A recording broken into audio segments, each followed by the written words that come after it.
আসলে খেলতে খেলতে একটু ওদিকে চলে গিয়েছিলাম। ঠিক আছে, এবার বাড়িতে চলো। আগামীকাল আবারও আসবো তো এই জায়গায়? সেলিম চৌধুরী কিছু একটা ভেবে উত্তর দিলেন। হ্যাঁ, আসবো। রাজ প্রফুল্লিত হয়ে ফেরত চলে গেল। পরদিন সকালে রাজ ঘুম থেকে উঠেই অধীর আগ্রহে চিন্তা ভাবনা করতে থাকলো সে আজকে কিভাবে মারিয়ার সাথে খেলাধুলা করবে। সেলিম চৌধুরী অনেক আগেই নিজের অফিসে চলে গেছেন, ফিরবেন বিকেলে, তখনই রাজ বাইরে যেতে পারবে। রাজকে এত আগ্রহী দেখে রাজের মা রিনা চৌধুরী জানতে চাইলেন, কি হয়েছে রাজ, তোমাকে আজ এত প্রফুল্লিত কেন লাগছে? রাজ তার মাকে মারিয়ার ব্যাপারে বলে দেয়। মারিয়ার সম্পর্ক শুনে রিনা চৌধুরী ভীষণ খুশি হন, কারণ এই স্বল্প বয়সে রাজের একজন খেলার সাথী দরকার, যে জায়গায় মারিয়ার ইতিমধ্যে পূরণ করে ফেলেছে। রাজের সাথে তার মাও ওদের আগ্রহী অপেক্ষা করতে থাকে বিকাল হওয়ার। রাজ যখন দেখলো রাজের বাবা এখনো আসছেন না, তখন সে তার মাকে জিজ্ঞেস করলো, মম ড্যাড এখন আসছে না কেন? জানি না ডিয়ার, হয়তো কোনো মিটিং কিংবা কাজে ফেসে গেছেন, আমি ফোন দিয়ে জেনে নিচ্ছি। এই বলে রিনা চৌধুরী তার হাজবেন্ডকে ফোন দেন। খানিকক্ষণ রিং হতে রিসিভ করলেন সেলিম চৌধুরী। হ্যাঁ, বলো। তুমি এখনো আসছো না কেন? রাজ তোমার জন্য ওদের আগ্রহী বসে আছে। আজকে আমার আসতে একটু লেট হবে, জরুরি মিটিংয়ে আটকে গেছি। তাহলে গতকাল যে রাজকে ওয়াদা করলে রাজকে নিয়ে পুনরায় পিকনিকে যাব? রাজ ছোট ছেলে, এত কিছু খেয়াল নেই তার। তুমি রাজকে ভুলিয়ে ভালিয়ে আজকের মতো ম্যানেজ করো, আমার আসতে দেরি হবে। এখন রাখছি, বাই। এই বলে সেলিম চৌধুরী কল কেটে দিলেন। নিরাশ হয়ে রিনা চৌধুরী ফোন রেখে দিলেন। তিনি পাশে তাকিয়ে দেখলেন রাজ হতাশ চাউনিতে ওনার দিকে তাকিয়ে আছে। সম্ভবত রাজ তার মায়ের কথাবার্তার ধরন দেখে বুঝতে পেরেছে আজকে রাজের আর বাইরে যাওয়া হবে না। রাজ কিছু বলার তার আগেই রিনা চৌধুরী বলে উঠলেন, আজকে তোমার ডেট আসতে পারবে না, কিন্তু আমি তো আছি। আজকে আমরা দুজন পিকনিকে যাব। রাজ তার মায়ের কথা শুনে তড়িৎ গতিতে তার মাকে জড়িয়ে ধরে। রাজের মম রাজের মাথায় হাত বুলিয়ে দেয়। পরক্ষণে দুজনেই সেই পার্কের উদ্দেশ্যে বের হয়, তবে পূর্বের মতো গরিব সাজে নয়, বরং বিলাসী সাজে। আর এই সাজই তাদের জন্য কাল হয়ে দাঁড়ায়, যা পরবর্তী পর্বে জানতে পারবেন। রাজ তার মায়ের কথা শুনে তড়িৎ গতিতে তার মাকে জড়িয়ে ধরে। রাজের মা রাজের মাথায় হাত বুলিয়ে দিলেন। পরক্ষণে দুজনেই সেই পার্কের উদ্দেশ্যে বের হয়, তবে পূর্বের মতো গরিব সাজে বের হয় না, আভিজাতিক সাজে বের হয়। রাজের মা রাজকে নিয়ে তাদের প্যালেস থেকে বের হয়ে গেলেন। প্রথমে প্যালেসের বডিগার্ড তাদের সাথে যেতে চাইলো, তবে রিনা চৌধুরী তাদের সাথে আসতে নিষেধ করে দিলেন। রিনা চৌধুরী গাড়ি না নিয়ে পায়ে হেঁটে রওনা দিলেন পার্কের উদ্দেশ্যে। রাস্তার মায়ের হাত ধরে হাঁটছে, মাঝে মধ্যে প্রফুল্লিত হৃদয়ে লাফাচ্ছে। রিনা চৌধুরী রাজকে লাফাতে নিষেধ করলেও রাস্তার মায়ের নিষেধ মানেনি। তারা পার্কের সামনে পৌঁছতেই কোত্থেকে কতগুলো মুখোশধারী লোক চলে এলো। তারা সবাই এলো পাথরে গুলি বর্ষণ করতে থাকে। তাদের মুখ্য উদ্দেশ্য হলো রাজ ও তার মাকে হত্যা করা। তবে রাজের মা রাজকে কভার দিয়ে দাঁড়ায়। ফলস্বরূপ রাজের মায়ের শরীরে গুলিতে ঝাঁঝরা হয়ে যায়। গুলি বর্ষণের শব্দ শুনে এলাকার পুলিশ তড়িৎ গতিতে ছুটে আসে। পুলিশের গাড়ির সাইরেন শুনে আক্রমণকারীরা দ্রুত পালিয়ে যায়। রাজের মায়ের নিস্তেজ দেহ সেখানেই পড়ে রইল। রাজ তার মায়ের কাছে বসে অঝরে অশ্রু বিসর্জন করতে থাকে। রাজের সামনেই তার মায়ের মৃত্যু হওয়া তার হৃদয়ে একটি গভীর দাগ রেখে যায়। রাজের বাবা তথা সেলিম চৌধুরী তার স্ত্রীর মৃত্যুতে শোকগ্রস্ত হয়ে পড়েন, তবে তিনি থেমে থাকেননি। ওনার ক্ষমতা প্রয়োগ করে দ্রুত তিনি হত্যাকারী সহ ওনার সকল শত্রুদের চিহ্নিত করে দেন এই দুনিয়ার বুক থেকে। তবে সেই পিচ্চি রাজ এত বড় ধাক্কা সহ্য করতে পারেনি। সময়ের পরিক্রম সময় মাস পেরিয়ে বছর পার হয়ে যায়। সেলিম চৌধুরী তার ছেলেকে সময় দেওয়া শুরু করলেন। তিনি রাজকে স্বাভাবিক করার জন্য নিউ ইয়র্কের বড় বড় সাইকিয়াট্রিস্ট দেখান। রাজের স্বাভাবিক হতে 7 বছর লেগে যায়। রাজ সেই পার্কে পুনরায় যায় 7 বছর পর। রাজ সেখানে গিয়ে মারিয়ার খোঁজ করতে থাকে, তবে সে বিফল হয়। মারিয়ার কোনো খোঁজ সে পায় না। সে মারিয়ার স্মৃতি নিজের মস্তিষ্ক থেকে পরিষ্কার করার প্রয়াস করে। সেলিম চৌধুরী পুনরায় নিজেকে কাজের মধ্যে ডুবিয়ে নিলেন। আর এইদিকে রাজ নিজের মতো বেপরোয়া জীবনযাপন করতে থাকে। কালের পরিবর্তনে রাজ কলেজের গণ্ডি পেরিয়ে ভার্সিটিতে অধ্যয়ন করছে, কিন্তু সে অধ্যয়নের থেকে রাজত্ব করার ইচ্ছা পোষণ করে। তাই সে নিজের বাবার টাকা আর নিজের অসাধারণ বুদ্ধিমত্তার সাহায্যে ইতিমধ্যে ভার্সিটিতে রাজত্ব করা শুরু করে দিয়েছে। একমাত্র রাজের কারণেই ভার্সিটিতে সবাই যেন আক্রমণ হচ্ছে, তেমন ভার্সিটির বাইরে কেউই সেই ভার্সিটির দিকে চোখ তুলে তাকাতেও পারে না। ভার্সিটির ভিতরে হোক কিংবা বাহিরে রাজের দিকে চোখ তুলে তাকানোর সাহস কেউ পায় না। কারণ একটাই, রাজের বাবার অঢেল ধন সম্পত্তি। আজকে ভার্সিটিতে প্রথম বর্ষের ছাত্রছাত্রীদের জন্য নিউ কামার ফেস্টিভ্যাল তথা নবীন বরণ অনুষ্ঠান আয়োজন করা হয়েছে। আজকের প্রধান অতিথি হিসেবে আসবে রাজের বাবা অর্থাৎ সেলিম চৌধুরী। তিনি উক্ত ভার্সিটির ফাউন্ডারও। ভার্সিটির ভিতরেও বাইরে অনেক আয়োজন করা হচ্ছে। সবাই উৎসুক দৃষ্টিতে ভার্সিটির বন্ধুরা সহ কিছু ব্যক্তি যারা রাজের জন্য রাজের পিছু পিছু ঘরে। সবাই উৎসুক দৃষ্টিতে ভার্সিটির গেটের দিকে তাকিয়ে আছে। সবাই বলতে রাজের বন্ধুরা সহ কিছু ব্যক্তি যারা টাকার জন্য রাজের পিছু পিছু ঘরে। রাজের আসার সময় হয়ে গেছে, তাই সবাই গেটের থেকে সরে যাচ্ছে। ঠিক ওই সময় রাজ আসে। আর এই সময় রাজের পথে কেউ থাকলে রাজ তাকে ছেড়ে কথা বলে না। একটু পরে রাজার গাড়ির শব্দ শোনা গেল। প্রবল বেগে রাজের লাল রঙের ফারারি গাড়িটি একদিকেই ছুটে আসছে। সবাই তড়িৎ গতিতে দুই পাশে সরে গিয়ে রাজের জন্য রাস্তা তৈরি করে দিল। কিন্তু প্রথম বর্ষে সকল ছাত্রছাত্রীরা কিছুতেই বুঝে উঠতে পারলো না যে কি হচ্ছে। তবে সবার কর্মকাণ্ড দেখে তারাও দুই পাশে সরে গেল। তখন রাজের গাড়ি প্রবেশ করলো। রাজের গাড়ি দেখে সবাই উল্লাসিত হয়ে গেল, যেন কোনো সেলিব্রিটি আসছে। তবে রাজ এই ভার্সিটির জন্য কোনো সেলিব্রিটির থেকেও কম নয়। রাজ নিজের গাড়ি থেমে নেমেই তার বন্ধুদের দিকে গাড়িটির চাবিটি ছুড়ে দিল। এটা নিত্যদিনের কাজ। রাজের বন্ধুরা রাজের গাড়িটি পার্ক করে দিল। রাজ নিজের সানগ্লাসটা ঠিক করে সোজা স্টেজের দিকে চলে গেল। বিশেষ অতিথিদের আসনের জায়গায় গিয়ে বসে পড়ল সে। খানিকক্ষণ বাদে তার বাবা সেলিম চৌধুরীও এসে পড়লেন। অন্যদিকে শহরের অপর প্রান্তে মারিয়া নিজের বাসা থেকে দ্রুত বের হয়ে গেল। বাসা থেকে বের হবার পূর্বে তার মা পই পই করে বলে দিল যাতে সে ব্রেকফাস্ট করে যায়। কিন্তু মারিয়া বারণ করে বলে, মা, খাবার সময় নেই, এমনিতে অনেক দেরি হয়ে গেছে। বেশি দেরি হলে নিউ কামার ফেস্টিভ্যাল মিস করে ফেলবো। এই বলে মারিয়া তার সাইকেল চড়ে দ্রুত বেরিয়ে পড়লো। তড়িৎ গতিতে মারিয়ার সাইকেল ছুটে চলেছে ভার্সিটির দিকে। আজকে তার প্রথম দিন ভার্সিটিতে। মারিয়া কাঁধে ব্যাগ আছে আর তা বাতাসের ব্যাগের জন্য দুলছে। মারিয়া ভার্সিটিতে পৌঁছে এদিক ওদিক তাকাতে থাকে। সে তার সাইকেল পার্ক করার জায়গা খুঁজছে, কিন্তু পার্কিং প্লেসে শুধু বড় বড় গাড়ি পার্ক করা আছে। গাড়িগুলোই সব জায়গায় দখল করে রেখেছে। সে মনে মনে নিজেকে কতক্ষণ বকাঝকা করে নিল। আর একটু আগে আসলেই সে জায়গা পেয়ে যেত। আচমকা তার কানে মাইকে ফু দেওয়ার শব্দ আসে, তার মানে অনুষ্ঠান খুব শীঘ্রই শুরু হয়ে যাবে। মারিয়া চটপট তার সাইকেল থেকে নেমে সেখানে থাকা একটি লাল গাড়ির সামনের নাম্বার প্লেটের সাথে তার সাইকেলটি তালা মেরে অনুষ্ঠানের জায়গার দিকে দৌড়ে যায়। সকল প্রথম বর্ষের ছাত্রছাত্রীদের জন্য স্টেজের সামনে বসার জায়গা করে দেওয়া হয়েছে। মারিয়াও স্টেজের সামনে থাকা চেয়ারে বসে পড়ল।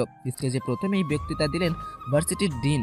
তারপর প্রধান অতিথি হিসেবে আসা সেলিম চৌধুরী সকল প্রথম বর্ষের ছাত্রছাত্রীদের শুভেচ্ছা জানালেন। রাজ বসে বসে ঝিমুচ্ছে। সে শুধু ভার্সিটির ডিনের অনুরোধে বিশেষ অতিথি হিসেবে এসছে, না হলে সে এখানে না থেকে তার বন্ধুদের সাথে আড্ডা দিত। একটু বাদেই স্টেজের দ্বিতীয় ও তৃতীয় বর্ষের স্টুডেন্টসরা নাচ ও গান পরিবেশন করলো। অনুষ্ঠান শেষে পর্যায়ে রাজ স্টেজ থেকে নেমে তার বন্ধুদের কাছে চলে গেল। রাজকে দেখে তার বন্ধুরা এগিয়ে এলো। কিরে রাজ, এখনো তো অনুষ্ঠান শেষ হয়নি, তুই চলে আসলি যে? ভালো লাগছে না, তাই চলে এলাম। রাজের কথা শুনে সেখানে থাকা রাজের বান্ধবী লিজা বলে উঠল, আমি জানি রাজের কেন ভালো লাগছিল না। সবাই লিজার দিকে ভ্রু কুঁচকে তাকায়। ইমন জানতে চাইলো, রাজের কেন ভালো লাগছিল না? রাজের মন তো শুধু আমাকেই খুঁজে বেড়ায়। আমি এখানে থাকলে রাজের সেখানে ভালো লাগবে কিভাবে? লিজার কথায় মানে রাজসহ সেখানে সবাই বুঝতে পারলো। সেখানে উপস্থিত সকলেই জানে লিজা রাজকে অনেক ভালোবাসে। তবে রাজ তেমন একটা লিজাকে পাত্তা দেয় না। আবার মাঝে মধ্যে মনে হয় রাজও লিজাকে ভীষণ ভালোবাসে। তোমার এরকম কেন মনে হলো? রাজের প্রশ্নে লিজা কিঞ্চিত হেসে বলল, তোমার মনের কথা যদি আমি না বুঝি তাহলে কে বুঝবে গো? রাজ কিছু না বলে সোজা পার্কিং প্লেসে চলে গেল। লিজাকে পাত্তা না দেওয়ায় সবাই অট্ট হাসিতে ফেটে পড়লো। এতে লিজা ভীষণ ক্রুদ্ধ হলো। সে রেগে সেই স্থান ত্যাগ করলো। অপরদিকে রাজ পার্কিং লটে গিয়ে যা দেখতে পায় তাতে তার শরীর রেগে 440 ডিগ্রি গরম হয়ে গেল। সে দেখতে পায় তার গাড়ির সামনে একটি সাইকেল পার্ক করা আছে, তাও আবার নাম্বার প্লেটের সাথে লক করা। রাজ ভীষণ চটে গেল। রাজ এদিক ওদিক তাকিয়ে সাইকেলের মালিককে খোঁজার বৃথা চেষ্টা করলো। এদিক ওদিক তাকিয়েও যখন পার্কিং লটে কোনো জলজান্ত মানুষ দেখতে পেল না, তখন রাজ চিৎকার করে সাইকেলের মালিককে খোঁজার চেষ্টা করলো। হ্যালো, এই সাইকেলের মালিক কে? Who's the owner of this cycle? রাজের চিৎকার শুনে রাজের সকল বন্ধুরা তার কাছে চলে এলো। তারা রাজের রেগে যাওয়ার কারণ খুঁজতে ব্যস্ত। যখন রাজের ফারারি গাড়ির সাথে একটি পিঙ্ক কালারের সাইকেল লক করা দেখতে পেল, তখন সবাই রাজের রাগে যাওয়ার মূল কারণ বুঝতে পারলো। ইমন জিজ্ঞেস করলো, রাজ, তোর গাড়ির সাথে সাইকেল তালা মারলো কে? রাজ উত্তরে জানায়, আমিও জানি না, তবে যেই করে থাকুক না কেন আমি তাকে ছাড়বো না। এই বলে রাজ তার গাড়িতে চড়ে বসলো। চাবি দিয়ে গাড়িটি গিয়ারে তুলে নিল। অতঃপর গাড়িটি সামনের দিকে এগোনোর সাথে সাথে সাইকেলটি দুমড়ে মুচড়ে যেতে থাকলো। রাজের দামি গাড়িটির ফ্রন্টের যে ক্ষতি হচ্ছে না তা নয়, তবে রাজের একবার রাগ উঠলে তার হুঁশ থাকে না। রাজকে কেউ তাকে আটকাচ্ছে না। তারা সবাই রাজের অভ্যাসের সাথে পরিচিত। একসময় সাইকেল লক ভেঙে গিয়ে সাইকেল অকেজ হয়ে পড়লো। রাজের গাড়িরও নাম্বার প্লেট গাড়ি থেকে আলাদা হয়ে গেছে। অনুষ্ঠান শেষ হতেই মারিয়া পার্কিং লটে এলো। লটে এসে নিজের সাইকেলের দূর অবস্থা দেখে সে ভীষণ চটে গেল। সে আশেপাশে কাউকে দেখতে পেল না। পরক্ষণে তার মনে পড়ে গেল যে তার সাইকেল একটি লাল গাড়ির সাথে লক করে রেখেছিল। তার মানে ওই কাণ্ড নিশ্চয়ই সেই গাড়িওয়ালার কাজ। মারিয়া একরাশ দুঃখ ও ক্ষোভ নিয়ে নিজের অকেজ সাইকেল নিয়ে নিজের বাসায় চলে গেল। সেখানে পৌঁছতেই মারিয়ার মা মারিয়ার উপর খেপে গেলেন। অনেক কষ্ট করে মারিয়া নিজের পকেটে মানি সেভিং করে সাইকেলটি কিনেছিলেন। মারিয়ার মা জানে মারিয়ার মনের ভিতরে এখন ঘূর্ণিঝড় চলছে, তাই তিনি বেশি কিছু না বলে ছেড়ে দিলেন। নাইট ভিশন ক্লাবে হইচই হচ্ছে। পুরো ক্লাব রাজ বুক করে ফেলেছে আজকে রাতের জন্য। রাজের সকল বন্ধু বান্ধবের মদ্যপান সহ নাচ গানের মাধ্যমে ফুর্তি করছে। অবশ্য এটা নতুন কোনো দৃশ্য নয়। রাজের মুড হলেই সে সবাইকে পার্টি দেয়। রাজ চুপচাপ বসে ড্রিঙ্কস করছে। হঠাৎ তার পেছনে কারো উপস্থিতি টের পায়। রাজ নিজের ঘাড় পেছনে কাত করে দেখে লিজা হাসি মুখে দাঁড়িয়ে আছে। রাজ জিজ্ঞাসু দৃষ্টিতে লিজার উদ্দেশ্যে বলে, কিছু বলতে চাও? বলতে তো অনেক কিছুই চাই, তবে তুমি তো শুনতে চাও না। প্লিজ লিজা, এসব টপিকে না হয় অন্যদিন কথা বলা যাবে। এমন সময় ইমন এসে বলল, অন্যদিন কেন হবে রাজ? তুই প্রতিনিয়ত লিজাকে উপেক্ষা করিস, কিন্তু লিজা তোকে কতটা ভালোবাসে তা আমরা সবাই জানি। তুই লিজাকে হ্যাঁও বলছিস না, আবার না বলছিস না। এভাবে লিজার জীবনটাই নষ্ট হবে। তাই আজ তুই লিজাকে একটা সিদ্ধান্ত জানিয়ে দে। এতে কমপক্ষে লিজার জীবনটা আর ধ্বংস হবে না। তবে আমার মতে তুই লিজাকে অ্যাকসেপ্ট করে নে, কারণ একমাত্র লিজাই তোকে বুঝতে পারে, আর লিজাই তোকে সারাটা জীবন সামলাতে পারবে। বাকিটা তোর জীবন, যা খুশি ইচ্ছে তাই কর। এই বলে ইমন সে স্থান ত্যাগ করলো। তড়িৎ গতিতে এসে কিছু কথা বলে পুনরায় তড়িৎ গতিতে চলে গেল। রাজ ইমনের কথা পুরো মনোযোগ দিয়ে শুনছিল। সে ইমনের কথার গুরুত্ব বুঝতে পেরে বলল, লিজা, তুমি কি আমাকে সত্যি ভালোবাসো? লিজা হাসি মুখে বলল, এতদিন ধরেই তো বলছি যে আমি তোমাকে ভালোবাসি। যদি বিশ্বাস না হয় তাহলে আমি কি করব? যদি তুমি আমার ভালোবাসার পরীক্ষা নিতে চাও তাহলে বলো, আমি করব তোমার বিশ্বাস অর্জন করার জন্য। আমি তোমার ভালোবাসা অর্জনের জন্য তোমার সাথে ঘনিষ্ঠ হতে পারি। তার দরকার নেই। আমি বুঝতে পেরেছি যে তুমি আমাকে ভালোবাসো, আর আমার জন্য কারো জীবন নষ্ট হোক আমি তা চাই না। তার মানে তুমি রাজি? রাজ কিছু একটা ভেবে উত্তর দিল। এত প্যারা যখন দিচ্ছ তখন রাজি না হয়ে কি পারি? লিজা রাজের উত্তর শুনে তৎক্ষণাৎ রাজকে জড়িয়ে ধরল। রাত 1টা নাগাদ রাজ নিজের প্যালেসে প্রবেশ করলো। রাজ নেশার প্রভাবে ঢুলে ঢুলে এগোচ্ছে। সে সিঁড়ি পেয়ে দোতলায় উঠবে, তখনই তার পেছনে কারো উপস্থিতি টের পেল। রাজ পিছনে তাকিয়ে দেখে তার বাবা দাঁড়িয়ে আছেন।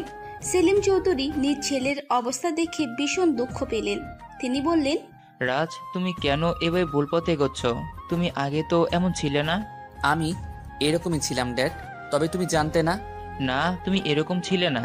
তোমার মমের মৃত্যুর পরপরই তুমি এরকম বিবেচনাহীনভাবে চলাফেরা করছো। এভাবে লাইফ লিড করলে চলবে না। তুমি ভার্সিটিতে গিয়ে আমার অগোচরে যা যা করো তা আমার থেকে লুকায়িত নয়। তাই আমি বলবো তুমি শুধরে যাও। রাজ কিছু না বলে নিজের রুমে চলে গেল। রাজের দুরবস্থা দেখে সেলিম চৌধুরীর মন ভীষণ ক্ষুণ্ণ হয়ে গেল। পরদিন সকালে মারিয়া ট্রামে চেপে নিজের ভার্সিটি পৌঁছালো। ভার্সিটির গেট দিয়ে প্রবেশ করতেই মারিয়ার নজরে সেই লাল গাড়িটি পড়ল, যে গাড়িটির সাথে তার সাইকেল লক করা ছিল। গাড়ির সামনের দিকটাও ড্যামেজ হয়ে রয়েছে। মারিয়ার প্রিয় সাইকেলটার অমন অবস্থা মনে পড়তেই মন খানিকটা কেঁপে উঠল। না, আমাকে এভাবে চুপ হয়ে থাকলে চলবে। এসব বড়লোকদের দেমাকি সন্তানদের শায়েস্তা করতেই হবে। এইসব ভেবে নিয়ে মারিয়া সবার নজর এড়িয়ে লাল গাড়িটির কাছে গিয়ে হাঁটু গেড়ে বসে পড়ল। তারপর মারিয়া নিজের ব্যাগ থেকে একটা সেফটি পিন বের করে চাকার বেল পিনে চাপ দিতেই ফুস করে হাওয়া বের হতে থাকে। একে একে 3টি চাকার হাওয়া বের হয়ে 4র্থ চাকার হাওয়া ছেড়ে দেওয়ার সময় কাঁধে কারুর হাতে স্পর্শ পেল। মারিয়া পিছনে না ঘুরেই নিজের কাঁধ থেকে হাতটা সরিয়ে নিজের কাজে মনোযোগ দিল। আবারও সে তার কাঁধে কারো হাতে স্পর্শ পেল। মারিয়া এবার বিরক্ত হয়ে পিছনে না ঘুরেই বলল, আমাকে আমার কাজটা করতে দিন, বিরক্ত করবেন না তো। এই বলে মারিয়া আবারও নিজের কাজে নিজেকে মনোনিবেশ করলো। এবার সে পেছন দিক থেকে কারো গলা খাকারের আওয়াজ পেল। মারিয়া বিরক্তিকর বোধ হয়ে পিছনে তাকালো। সে দেখতে পেল একজন সুদর্শন যুবক অগ্নি দৃষ্টিতে মারিয়ার দিকে তাকিয়ে আছে। মারিয়া বিড়বিড় করে বলল, এই তালগাছটাকে দেখে মনে হচ্ছে এই ব্যাটাই গাড়িটির মালিক। মারিয়া, আজ তো তুই গ্যাগ কামছে। বিড়বিড় করে কি বলছেন? রাজের কর্কশ কণ্ঠ শুনে মারিয়া লাফ দিয়ে দাঁড়িয়ে পড়ল। রাজ আবারও প্রশ্ন করল, আপনি আমার গাড়ির চাকার সাথে কি করছেন? মারিয়া প্রচন্ড ভয় পেয়ে যায়। তবে তার মধ্যে একটা গুণ আছে যা সবার মধ্যে পরিলক্ষিত হয় না। সে যে কোনো পরিস্থিতিতে নিজেকে স্বাভাবিক রাখতে সক্ষম। মারিয়া নিজেকে কিছুটা স্বাভাবিক করে তেজ দেখিয়ে উত্তর দিল, দেখতে পারছেন না যে গাড়ির চাকার হাওয়া বের করে দিচ্ছি? চোখ কি মামার বাসায় রেখে এসছেন নাকি? রাজ মারিয়ার কথাগুলো শুনে রীতিমতো বিস্মিত হলো। আজ পর্যন্ত রাজের সাথে এইভাবে কথা বলার সাহস কেউ দেখায়নি। আর এখানে মারিয়া নিজের দোষ করে রাজের উপর চেঁচাচ্ছে। রাজ ধমক দিয়ে বলল, হেই স্টুপিড গার্ল, তুমি আমার গাড়ির চাকার পাম্প বের করে আবার আমার উপর চিৎকার করছো? তোমার সাহস কিভাবে হয় এভাবে আমার সাথে কথা বলার? মারিয়া নিজেকে আবারও সামলিয়ে ঝাঁঝালো কণ্ঠে বলল, ও তাহলে আপনি সেই গুণধর বান্দর যে কিনা আমার অমন প্রিয় সাইকেলটাকে সারা জীবনের জন্য পঙ্গু করে ফেলেছেন। আপনাকে তো আমি ছেড়ে কথা বলবো না। এবার রাজের কাছে সমস্ত ব্যাপার স্বচ্ছ জলে নিয়ে পরিষ্কার। সে পুনরায় মারিয়াকে ধমক দিয়ে বলল, চুপ। তাহলে তুমি সেই স্টুপিড গার্ল যে কিনা নিজের সাইকেল আমার গাড়ির নাম্বার প্লেটের সাথে লক করে রেখেছিল। গতকাল তোমার জন্যই আমার গাড়ির অমন অবস্থা হয়েছিল, আর আজও আমার গাড়ির পিছনে লেগেছ। তোমার সাহস কিভাবে হয় আমার গাড়ির ক্ষতি করার? মারিয়া এবার চুপসে গেল। সে কি বলবে বুঝতে পারছে না। হাতে নাতে ধরা খেয়ে গেলাম আমি। এখন কি করি? না, আমাকে এভাবে দমে গেলে চলবে না। সামনে দাঁড়িয়ে থাকা এই লম্বা তাল গাছটার সামনে এভাবে মাথা নত করা যাবে না। মারিয়া মনে মনে এইসব ভেবে নিজেকে আবারও সামলে বলল, হে মিস্টার তালগাছ, মুখ সামলে কথা বলুন। একে তো আমার সাইকেলকে সারা জীবনের জন্য পঙ্গু করে ফেলেছেন, আবার বড় বড় কথা বলছেন। রাজ তীক্ষ্ণ কণ্ঠে বলল, কি? আমি তালগাছ? তুমি জানো আমি কে? তোমাকে তো প্রথম দেখছি। কে তুমি? আমি কে তা জেনে আপনার কি? আমার সময় চলে যাচ্ছে, আমি গেলাম। এই বলে মারিয়া চলে যেতে চাইল, তবে রাজ মারিয়ার হাত ধরে টান দিয়ে গাড়ির সাথে চেপে ধরল। তোমার সাহস দেখে আমি রীতিমতো অবাক হচ্ছি।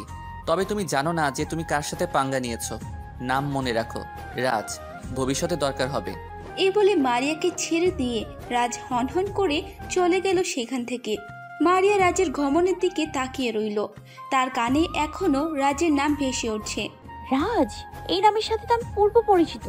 রাজ নাম শোনা মাত্রই বহু বছর আগের ঘটনার স্মৃতিতে ভেসে এলো মারিয়ার মস্তিষ্কে। যখন সে ছোট ছিল তখন তার প্রথম বন্ধু রাজ নামক একটা ছোট ছেলে ছিল।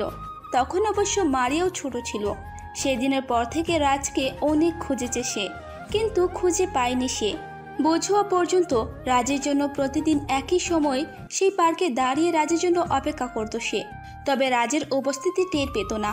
মারিয়া নিজের টি শার্টের ভেতর থেকে একটা গলার লকেটের সম্পূর্ণ অংশ বের করলো। এটি সেই লকেট যেটি রাজ তাকে দিয়েছিল। মারিয়া লকেটটি লাভ শেপে একবার কিস করে পুনরায় টি শার্টের ভেতর দিয়ে ঢুকিয়ে দেয়। অতঃপর সে নিজের ক্লাসের উদ্দেশ্যে চলে যায়। অপরদিকে রাজ চলে যায় তার বন্ধুদের কাছে। সেখানে যেতেই ইমন ভীষণ উৎসাহ নিয়ে জিজ্ঞাসা করলো, বন্ধু, তুই নাকি লিজার প্রপোজ অ্যাকসেপ্ট করেছিস? তা পার্টি কবে দিবি? আমি এখনো পুরোপুরিভাবে অ্যাকসেপ্ট করিনি। আমি শুধু বলেছি যে দেখব, নাথিং এলস। আর তোদের তো আমি প্রতিনিয়ত পার্টি দিচ্ছি, আলাদা করে পার্টি কেন দিব? তুই লিজার থেকে সময় নিয়েছিস, তার মানে তুই লিজাকে ভালোবাসিস। আমি সেই স্কুল লাইফ থেকে তোর বন্ধু, তোর মনের কথা বুঝতে আমার দেরি লাগে না। হয়েছে, আর বন্ধুত্ব দেখাতে হবে না।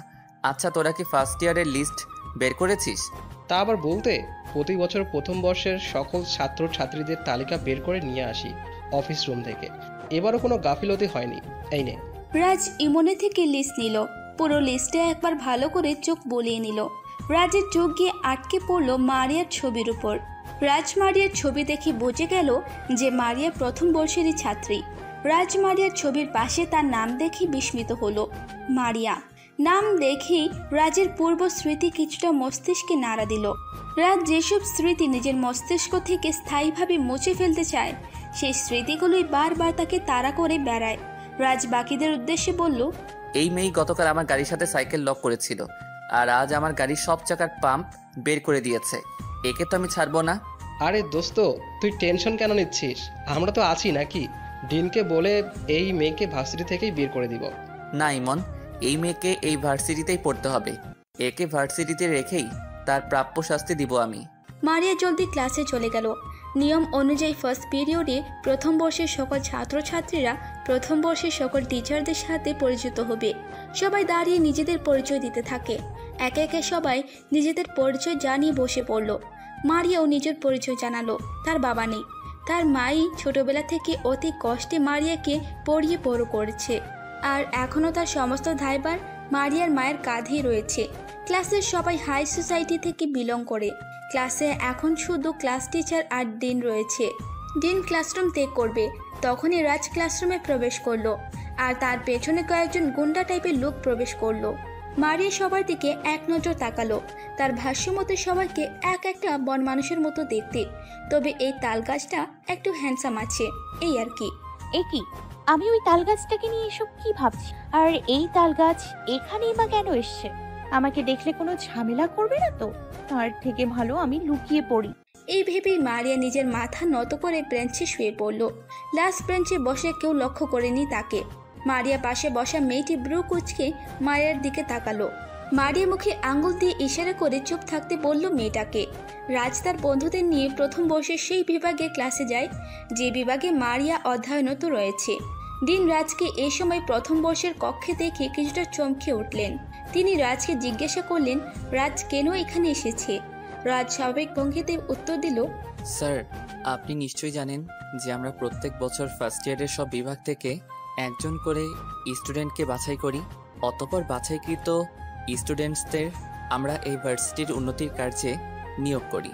সে ধারা বজায় রাখতে এই ক্লাস থেকে একজনকে বাছাই করতে এসেছি। দিন রাজের সমস্ত কথা শুনে তিনি জানতে চাইলেন যে আজকে প্রথম ক্লাস, আর আজকে কিভাবে যোগ্য ছাত্রছাত্রী খুঁজে বাছাই করা হবে। রাজ পূর্বের ন্যায় স্বাভাবিক ভঙ্গিতে বলল, স্যার, আমরা এবার পূর্বের তুলনায় দ্রুত কাজ করছি, তাই আমরা আজকে সকাল থেকে কাজে লেগে পড়েছিলাম।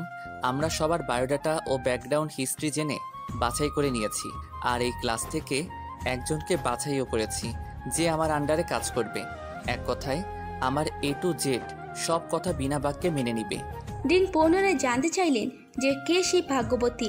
মারিয়া এতক্ষণ রাজের কথা শুনছিল। সে ভিড়ভিড় করে বলল, কেন যে এরা এতক্ষণ কথা বলছে তাই বুঝতে পারছি। এই তালগাছটার আন্ডারে যে কাজ করবে সে নিশ্চয়ই এই দুনিয়ার সব থেকে দুর্ভাগ্যবতী হবে। তা কে সেই স্টুডেন্ট? নাম বলে দ্রুত এই ক্লাস থেকে চলে গেলেই আমি বেঁচে যাই। সেই স্টুডেন্ট আর কেউ নয়, এই ক্লাসের সব থেকে যোগ্য মেয়ে মিস মারিয়া। রাজের ঘোষণা শুনে মারিয়া পুরোপুরিভাবে শকড। এই তালগাছটা কোন মারিয়ার কথা বলছে? আমার কথা নয় তো? রাজ পুরো রুমে নিজের চোখ বলিয়ে নিল, কিন্তু মারিয়াকে কোথাও দেখতে পেল না। রাজের নজর পড়ল শেষ সারি বেঞ্চে মারিয়ার ব্যাগের উপর। মারিয়ার লুকিয়ে যাওয়ার ব্যাপারটা রাজের বুঝে আসতে দেরি হলো না। সে খানিকটা চিৎকার দিয়ে বলল, মিস মারিয়া, আপনি যেখানে থাকুন না কেন প্লিজ এখানে চলে আসুন।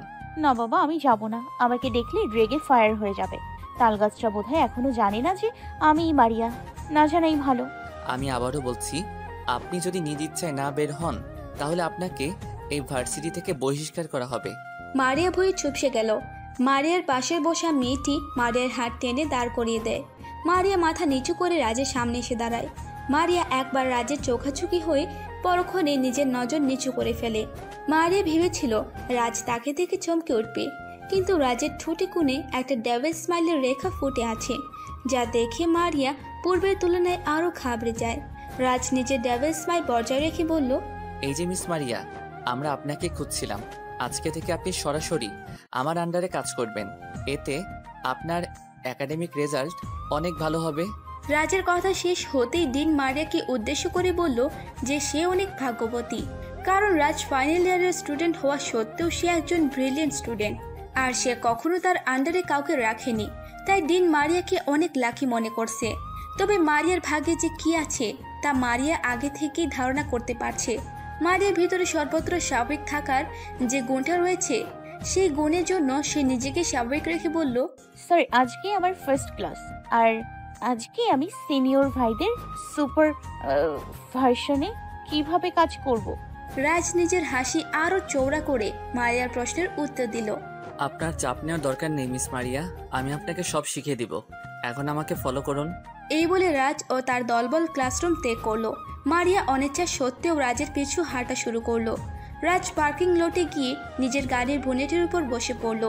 রাজের পাশে তার সব বন্ধুরা সারিবদ্ধভাবে দাঁড়ালো। মারিয়া মাথা নিচু করে দাঁড়িয়ে আছে। তালগাছটা আমাকে এখানে কেন নিয়ে এলো? আর এই তালগাছটার পেছনে সবাই তালগাছটার পেছনে সবাই তালপাতা সিপাহীর মতো কেন দাঁড়ালো? আমাকে দিয়ে করাবেটা কি? মারিয়ার ভাবনায় ছেদ গঠালো রাজ। রাজ বলল, সো মিস মারিয়া, গাড়ির চাকার পাম্প ছেড়ে দিতে আপনি ভীষণ স্বাচ্ছন্দ্য বোধ করেন, তাই তো? মারিয়া তড়িৎ গতিতে মাথা নাড়িয়ে নাবোধক সম্মতি জানালো। রাজ আবারও বলল, তোমাকে আপনি বলাটা বেমানান লাগে, তাই তুমি করে বলছি। তোমার মাথায় সবসময় উদ্ভট আইডিয়া ঘুরপাক করে নাকি আমার গাড়িকে দেখলেই শুধু তোমার মাথা বিগড়ে যায়? মারিয়া পুনরায় বিনা বাক্যে মাথা নাড়িয়ে নাবোধক সম্মতি জানালো। মারিয়া রীতিমতো ঘামছে। সে নিজেকে যথেষ্ট স্বাভাবিক রাখার চেষ্টা করছে। রাজ পুনরায় বলল, তুমি একটা কাজ করো। মারিয়া মাথা তুলে রাজের দিকে দৃষ্টিপাত করলো। রাজ বলা শুরু করলো, তুমি সোজা ক্যান্টিনে চলে যাও। ক্যান্টিনের বাবুর্চিকে আমার কথা বলে আমাদের সবার জন্য কফি আর স্ন্যাক্স নিয়ে আসবে। মারিয়া চমকালো। সে বলল, আমি কেন আপনাদের জন্য কফি নিয়ে আসবো? আপনাদের কফি খাওয়ার ইচ্ছে হলে নিজ দায়িত্বে ক্যান্টিনে গিয়ে কফি খান আর আসতে পারেন। মারিয়া কথা শেষ হতেই সেখানে উপস্থিত রাজসহ সবাই হো হো করে হাসা শুরু করলো।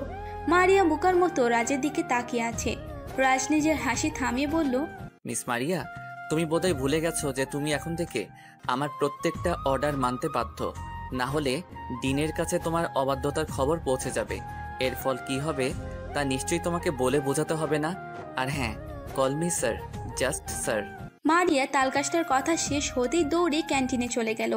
সেখানে গিয়ে ওই তালগাছটার কথা রাজের বলা মতো বাবুর্চিকে বলে সবার জন্য কফি নিয়ে এলো। সবাই মারিয়া থেকে কফি নিল। রাজ প্রকোচকে বলল, এ কি, তোমার কফি কোথায়? মারিয়া বিরক্তি কণ্ঠে বলল, আমি কফি খাই না। রাজ আর কিছু বলল না। কফি শেষ করে রাজ মারিয়াকে বলল, সো মিস মারিয়া, তুমি যেহেতু আমার কথা বিনা বাক্যে মানতে বাধ্য, সেহেতু এখন নিজ ক্লাসে চলে যাবে। আর যাওয়ার পূর্বে তোমার নাম্বারটা দিয়ে যাও। রাজের এ কথা শুনে মারিয়া সহ রাজের বন্ধুরা কিছুটা চমকালো, তবে তারা বাইরে থেকে প্রকাশ করলো না। আপনি আমার নাম্বার দিয়ে কি করবেন? Do what I say. রাজের কর্কশ কণ্ঠ শুনে তৎক্ষণাৎ মারিয়ার নিজের নাম্বার দিয়ে দিল। রাজ টুক করে নিজের মোবাইলে নাম্বার সেভ করে নিল। মারিয়া সে স্থান থেকে প্রস্থান করতে ইমন বলল, রাজ, তুই মারিয়ার উপর প্রতিশোধ নিতে চেয়েছিলি, তাই আমরা তোকে সাহায্য করেছি, কিন্তু মারিয়ার নাম্বার নিলি কেন? এই রাত যা করে তা বুঝে শুনেই করে। এখন চলো, ক্লাসে যেতে হবে। এই বলে রাজ নিজের ক্লাসের দিকে যাত্রা শুরু করলো। তবে সে নিজেও জানে না সে কেন মারিয়ার নাম্বার নিয়েছে। হয়তো অজানা কোনো কারণ আছে, তবে কি সেই কারণ? রাজের কর্মকাণ্ড কখনো তার হৃদয় সম্পর্কিত হয় না। রাজের মস্তিষ্ক আর হৃদয় রাজকে ভিন্ন কাজ করতে উৎসাহিত করে, তবে একসাথে রাজ উভয়ের কথা মানতে পারবে না। তেমনি মারিয়া থেকে নাম্বার নেওয়ার পেছনে কারণ হলো রাজের হৃদয় তাকে এই কাজ করার পরামর্শ দিয়েছে। সময় নিজের আপন গতিতে বয়ে যায়। ভার্সিটির সময় পেরিয়ে গেল। নিত্যদিনের মতো রাজের রাত কাটলো নামি দামি একটা ক্লাবে। নেশাক্ত অবস্থায় নিজ বাড়িতে ফিরল। রাজের বাবা মিস্টার সেলিম চৌধুরী প্রতিদিনের মতো আজকেও রাজের অপেক্ষায় বসেছিলেন। রাজ ওনাকে উপেক্ষা করে নিজের রুমে চলে যায়। মিস্টার সেলিম চৌধুরী ওনার ছেলের এমন পতন সহ্য করতে পারছে না। কোনো না কোনো দিক থেকে তিনিও এইসবের জন্য নিজেকে দায়ী করেন। মারিয়া অনেক জোরে জোরে দৌড়াচ্ছে। হাঁপিয়ে যাওয়া সত্ত্বেও তাকে বাধ্যতামূলক দৌড়াতে হচ্ছে। সূর্য তীব্রভাবে নিজের তাপ বিকৃত করছে। গায়ে থাকা টি শার্ট ইতিমধ্যে তার গরমাক্ত শরীরের সাথে মিশে গেছে। এক সময় আর দৌড়াতে না পেরে হাঁটুতে ভর দিয়ে থেমে গেল সে। মারিয়া জোরে জোরে নিঃশ্বাস নিচ্ছে। তার এরকম অবস্থা দেখে রাজ আর তার সঙ্গীরা ভীষণ আনন্দিত হচ্ছে। মনে হচ্ছে যেন মারিয়া তাদের সামনে সার্কাস করছে, আর এরা সবাই মারিয়ার দুরবস্থা দেখে প্রফুল্লিত হচ্ছে। এই যে, এভাবে হাঁপিয়ে গেলে হবে না। আমাদের মনোরঞ্জন দেওয়াটাই তোমার কাজ। নিজেকে আর স্বাভাবিক রাখতে পারল না মারিয়া। মারিয়া সোজা রাজের কাছে গিয়ে তার কলা ধরে বলল, যদি এত মনোরঞ্জিত হওয়ার শখ জাগে তাহলে কোনো নাইট ক্লাব কিংবা ডান্স বারে যান। সেখানে আপনাদের মনোরঞ্জন করার জন্য অনেক নারী আছে। রাজ নিজের ক্রূর হাসি বজায় রেখে বলল, মনোরঞ্জিত হবার জন্য ক্লাব কিংবা বারে কেন যাব? তুমি আছো তো। এই বলে রাজ মারিয়াকে জড়িয়ে ধরল। মারিয়া ধুম করে শোয়া থেকে লাফ দিয়ে উঠল। এখনো হাঁপাচ্ছে সে। এতক্ষণ দম বন্ধ হয়ে যাচ্ছিল তার। এর মানে সে এতক্ষণ স্বপ্ন দেখছিল। মাথার উপরে ফ্যান ঘুরপাক খাচ্ছে, তবুও মারিয়ার কপালে বিন্দু বিন্দু ঘাম জমেছে। না বাবা, এই তাল গাছটাকে আর ঘাটিয়ে লাভ নেই, বরঞ্চ ভালো হবে যতটা সম্ভব এই তাল গাছটাকে এড়িয়ে চলে। এইসব ভেবে মারিয়া ওয়াশরুম থেকে ফ্রেশ হয়ে ব্রেকফাস্ট করে নিল। অতঃপর নিজের রুমে গিয়ে ভার্সিটি যাওয়ার জন্য প্রস্তুতি নিয়ে নিল সে। হঠাৎ তার নজর পড়ল একটি লাভ শেপের লকেটের উপর। লকেটটি তার ভীষণ প্রিয় হবেই না কেন। লকেটটি যে সে লকেট নয়। এই লকেটটি তার প্রথম বন্ধু তাকে বন্ধুদের উপহার হিসেবে দিয়েছিল।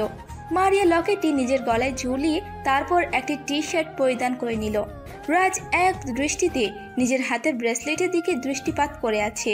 মারিয়া, কেন জানি না আজ তোমাকে বড্ড মনে পড়ছে। জানি না কোথায় আছো, তবে দোয়া করি যেন তুমি যেখানে থাকো না কেন ভালো থাকো। রাজ আনমনে এইসব ভেবে ব্রেসলেটটি খুলে নিজের পকেটেও পরে নিল। সে ব্রেসলেটটি হাতে পরলে তার বন্ধুরা বিরক্ত করত, কারণ ব্রেসলেটটি অনেক কম দামি ব্র্যান্ডের। তবে তারা কি আর জানে এই ব্রেসলেটটি রাজের কাছে কতটা মহামূল্যবান। রাজ নিজের গাড়ি চড়ে নিত্যদিনের ভার্সিটি গেট দিয়ে প্রবেশ করলো। পার্কিং লটে গাড়ি পার্ক করতেই লিজা দৌড়ে এসে রাজকে জড়িয়ে ধরল। ঘটনার আকস্মিকতায় রাজ হতভম্ব হয়ে গেল। এমন সময় রাজের চোখ পড়ল ভার্সিটির গেটের দিকে। গেট দিয়ে মারিয়া প্রবেশ করছে। মারিয়া ভার্সিটির গেট দিয়ে প্রবেশ করতেই তার চোখ পড়ল পার্কিং লটের দিকে। রাজ আর একটা মেয়ে একে অপরের বাহু ডোরে আবদ্ধ হয়ে প্রেমালাপ করছে। এদের বোধহয় কোনো লজ্জা নেই।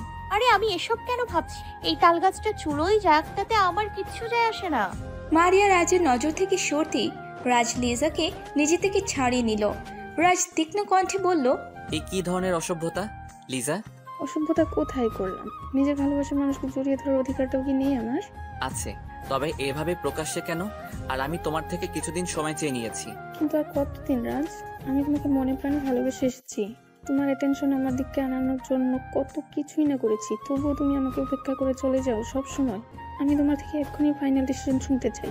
তুমি কি আমাকে ভালোবাসবে নাকি বাসবে না? লিজার কথাগুলো শুনে রাজ চিন্তায় বিভোর হয়ে গেল। সে কি করবে বুঝতে পারছে না। সে কি লিজাকে আপন করে নিবে নাকি এইভাবেই বেখেয়ালে জীবনযাপন করবে? রাজকে চিন্তায় বিভোর হতে দেখে লিজা সে স্থান ত্যাগ করার চিন্তা করলো। সে চলে যাওয়ার জন্য পা বাড়ালো, আর তখনই রাজ লিজার হাত ধরে টান দিয়ে লিজাকে নিজের বুকের সাথে মিশিয়ে ফেললো। দুজনে একে অপরকে ভালোবাসার আলিঙ্গন করতে লাগলো। মারিয়া নিজের ক্লাসে প্রবেশ করেই ফাঁকা জায়গা দেখে বসে পড়ল। তার চোখের সামনে এখনো তখনকার দৃশ্য দৃশ্যমান হয়ে ঘুরপাক করছে। ছি ছি ছি, এদের লজ্জা শরম বলতে কিছুই নেই। মানছি লন্ডনে এসব দৃশ্য তেমন একটা বড় ব্যাপার না, তবে এরকম রেসপেক্টেড ভার্সিটিতে নোংরামি করা কি ঠিক? আচ্ছা, আমি যদি ডিনের কাছে বিচার নালিশ করি? না মারিয়া, তুই এরকম কিছু করবি না। পরবর্তীতে যদি হিতে বিপরীত কিছু হয় তাহলে তো তুই গেয়া। রাজ আর লিজা একে অপরকে জড়িয়ে ধরে আছে, তখনই তাদের গানে অনেকের হাততালির শব্দ ভেসে আসলো। রাজ লিজাকে নিজের বাহুডোর থেকে মুক্ত করে পেছনে থাকায় সে দেখতে পায় ইমন সহ তার সকল বন্ধুরা হাসি মাখা মুখে দাঁড়িয়ে আছে। ইমন রাজকে জড়িয়ে ধরে বলল, দোস্ত, তাহলে তুই লিজার ভালোবাসাকে স্বীকার করলি শেষ পর্যন্ত, এবার তো পার্টি দিতেই হবে। ইমন কথাটি বলে রাজকে ছেড়ে দিল। রাজ বলল, এত চিন্তা করিস কেন? আমি থাকতে তোদের মজ মাস্তির কোনো কমতি হবে না। আজ রাতেই নিত্যদিনের ন্যায় পার্টি হবে, তবে এবার আরো জোরদারে। রাজের কথা শেষ হতেই সবাই প্রফুল্লিত হয়ে পড়ে। রাজ কিছুটা ভেবে প্রস্তাব দেয়, আচ্ছা, ওই মারিয়া নামক মেয়েকেও যদি পার্টিতে ইনভাইট করি তাহলে কেমন হবে? রাজের কথা শুনে সবাই চুপ হয়ে গেল। ইমন সহ সবাই রাজের দিকে ব্রু কুচকে তাকালো। লিজা মারিয়া ব্যাপারে না জানে বিধায় সে জিজ্ঞাসা করলো, মারিয়াকে? আর তাকে কেন পার্টিতে ইনভাইট করা হবে? আহা, তুই থাম তো। রাজ, তুই ঠিক কী উদ্দেশ্যে সেই মেয়েকে পার্টিতে ইনভাইট করার কথা ভাবছিস? সেই মেয়ে আমাদের মতো হাইয়ার লেভেলের পার্টিতে নিজেকে মানিয়ে নিতে পারবে না। আমি কি তাকে ফুর্তি করার জন্য ইনভাইট করব? আমি মারিয়াকে ইনভাইট করব আমাদের সব ফরমাইশ খাটানোর জন্য। রাজের পরিকল্পনা শুনে সেখানে উপস্থিত লিজা ব্যতীত সবাই বুঝতে পেরেছে। মারিয়া চুপি চুপি ক্লাসরুম থেকে বের হলো। রাজ যেন তাকে না দেখতে পারে তাই লুকিয়ে সবার চক্ষু আড়ালে ভার্সিটি গেটের সামনে পৌঁছালো সে। মারিয়া গেটের বাহিরে পা দেবে, তখনই কেউ পিছু ডাক দিল। মারিয়া সাহস জুগিয়ে পেছনে ফিরে তাকালো। সে দেখতে পায় রাজ ও তার দলবল ডেভিল স্মাইল বজায় রেখে দাঁড়িয়ে আছে। রাজ নিজের ডেভিল স্মাইল বজায় রেখে মারিয়ার দিকে এগিয়ে এসে বলল, আজকে আমার সাথে সাক্ষাৎ না করে চলে যাচ্ছ যে? আসলে বাসায় জরুরি কাজ থাকায় আমাকে দ্রুত সে স্থানে যেতে হবে, তাই বলছি কি আমাকে আজ ছেড়ে দিন। আমি আজ তোমাকে আটকাবো না, জাস্ট কিছু কথা জানিয়ে দিতে চাই। হ্যাঁ বলুন স্যার। আজকে রাতে ড্রিম নাইট ক্লাবে পার্টি আছে, আর সেই পার্টিতে তোমাকেও আসতে হবে। রাজের কথা শুনে মারিয়া হতভম্ব হয়ে গেল। সে আর পার্টি দুটো একসাথে অসম্ভব। মারিয়া ইতস্ত করে বলল, স্যার, আমি এসব পার্টিতে স্বাচ্ছন্দ্য বোধ করি না। তাছাড়া আমি আপনাদের বড়লোকদের পার্টিতে গেলে উল্টো আপনাদেরই মান সম্মান হ্রাস পাবে। মারিয়াকে বলতে না দিয়ে রাজ বলল, সেখানে কিভাবে তোমাকে মানিয়ে নিতে হবে তা আমি জানি। তুমি জাস্ট আসবে আজকে, আর এটাই ফাইনাল। স্যার, বোঝার চেষ্টা করুন, আমার বাবা নেই, বাসায় শুধু মা আছে। রাত বিরেতে আমি সাধারণত বের হই না, আর আপনাদের পার্টি মানেই মধ্যরাত। আমাকে অন্য কোনো কাজ দিন, তবে এটা সম্ভব না। রাজ এবার নরম সুরে বলল, আজকে তোমাকে আসতে হবে, আর এটাই আমার ফাইনাল ডিসিশন। আজ মধ্যরাত পর্যন্ত পার্টি হবে না। তোমাকে আমি নিজে তোমার বাসায় ছেড়ে দিয়ে আসবো, তবু তোমাকে আসতে হবে। আর না আসলে কি হবে তা নিশ্চয়ই তোমার জানা আছে। শেষের কথাটি হুমকি নিয়ে বলল। রাজ তার দলবল নিয়ে সে স্থান ত্যাগ করলো। মারিয়া পড়ে গেল এক ঘেরা কোলে। কি করবে কিছুই বুঝতে পারছে না সে। সন্ধ্যা ঘনিয়ে রাতের আধার নেমে এলো। ব্যস্ত শহর লন্ডন রাতের আধারে আরও ব্যস্ততম হয়ে পড়ল। রাজ ও তার বন্ধুরা ইতিমধ্যে রাজের নির্ধারিত ক্লাবে পৌঁছে গেছে। সে মারিয়াকে ফোন করে আসার জন্য তাগাদা দেয়। মারিয়া বাধ্য হয়ে নিজের মাকে মিথ্যা জানায়। মা, এখন আমাকে একটু বেরোতে হবে। আসলে প্রফেসরদের লেকচার মাথায় কিছুই ঢোকে না, তাই এক বান্ধবীর বাসায় যাব। সে আমাকে সব বুঝিয়ে দেবে বলেছে। তুমি প্লিজ না করো না, আমি দ্রুত চলে আসবো, বেশি রাত হবে না। মারিয়ার মা আর দ্বিমত পোষণ করলেন না। মারিয়া তার মায়ের থেকে অনুমতি পেয়ে একটি ট্যাক্সি করে ড্রিমলাইট ক্লাবের সামনে পৌঁছালো। বলা বাহুল্য যে মারিয়া আজ একটু সেজেছে। কেন সেজেছে সে জানে না। যেহেতু একটা নাইট ক্লাবে এসেছে, তার উপর পার্টিতে এসেছে, না সাজলে কি হয়? শুধু হোক মেয়ে বলে কথা, নারীদের সাজই তাদের অলংকার। মারিয়া নাইট ক্লাবের সামনে দাঁড়িয়ে আছে। এত দূর আসার পর ক্লাবে প্রবেশ করার সাহস চুকাতে পারছে না। মারিয়া অচেতন মন বারবার বলছে ভেতরে বিপদ আছে। তবুও রাজের অর্ডারে অনেকটা বাধ্য হয়ে প্রবেশ করে ফেললো এক অজানা জায়গায়। মারিয়া ক্লাবে প্রবেশ করতেই তার নজর কাড়ল বড় লোকদের বিঘরে যাওয়া ছেলেদের অদ্ভুত নাচভঙ্গি। কেন যে ওই তালগাছটার কথা শুনে এখানে এলাম না, আর এক মুহূর্ত এখানে আমার সুবিধাজনক হবে না। যত দ্রুত সম্ভব আমাকে এখান থেকে বের হতে হবে। এই ভেবে মারিয়া ক্লাবের গেট দিয়ে বেরিয়ে যাবে। ঠিক তখনই রাজ তাকে পিছু ডাক দিল। কি হলো মিস মারিয়া, ঢুকতে না ঢুকতে চলে যাচ্ছ যে? মারিয়া চোখ বন্ধ করে ফেলল। এক পা না এগিয়ে চোখ বন্ধ রেখে পেছনে ঘুরে দাঁড়ালো সে। মারিয়া ধীর গতিতে চোখ খুলল। ধুর, এই তালগাছটাকে এক্ষুনি আসতে হলো। কিছু বললে? না, আসলে আপনাকে দেখতে পেলাম না তো, তাই আর কি। হয়েছে, আর বলতে হবে না। এখন চলো আমার সাথে, অনেক কাজ আছে। মারিয়া রাজের পিছু নিল। সে কিছুতেই বুঝে উঠতে পারছে না এখানে তার ঠিক কী কাজ আছে। এইসব ভাবতে ভাবতে সে ক্লাবের ভিআইপি জোনে চলে গেল রাজের পিছু পিছু। সেখানে আগে থেকে লিজা সহ ইমন ও তার সকল বন্ধুরা উপস্থিত ছিল। লিজা মারিয়াকে চিনে না। ইমন তার কানে ফিসফিসিয়ে কিছু একটা বলায় লিজা একটা ডেভিল হাসি দেয়। মারিয়া প্রথমে কিছুটা ইতস্ত করলো। রাজ সবার উদ্দেশ্যে বলে, তাহলে পার্টি শুরু করা যাক। সবাই উচ্চ সুরে সম্মতি জানায়। রাজ ঘাড় কিঞ্চিত কাত করে মারিয়ার দিকে তাকালো। তার মুখে এখনো সেই ডেভিল স্মাইল পর্যায়ে আছে। সে বলল, মারিয়া, তুমি আমাদের সবার জন্য ড্রিঙ্কস নিয়ে আসো। মারিয়া ভীষণ চমকে গেল। সে এখন বুঝে উঠতে পারছে না তাকে কেন এখানে ইনভাইট করা হয়েছে। তবুও সে নিজেকে যথেষ্ট স্বাভাবিক রেখে বলল, কিন্তু স্যার, এই কাজের জন্য ওয়েটার রয়েছে তো। তাতে কি যায় আসে? তুমি আমার আন্ডারে আছো, তোমাকে আমার অর্ডার ফলো করতে হবে। আর চিন্তা করার কোনো প্রয়োজন নেই, তোমাকে সহি সালামতভাবে বাসায় রেখে আসবো। মারিয়া ভীষণ অপমান বোধ করলো। সে বুঝতে পারলো সেদিনে ওই গাড়ির উপর করা অত্যাচারের জন্য আজ তার এই হাল। তাই মারিয়া কথা না বাড়িয়ে সবার জন্য ট্রেতে করে ড্রিঙ্কস নিয়ে এলো। সবাই মারিয়ার হাতে ট্রে থেকে ড্রিঙ্কস নিয়ে নেয়। রাজ নিজের হাতে ওয়াইনের গ্লাস নিয়ে বলল, তোমার গ্লাস কোথায়? মারিয়া আনমনে বলে ওঠে, আমি এসব আবিজাবি খাই না। রাজ রেগে যায়। সে বলে, হোয়াট? এইসব হাবিজাবি মানে? এগুলো হলো অমৃত, বুঝলে? বুঝবে কিভাবে?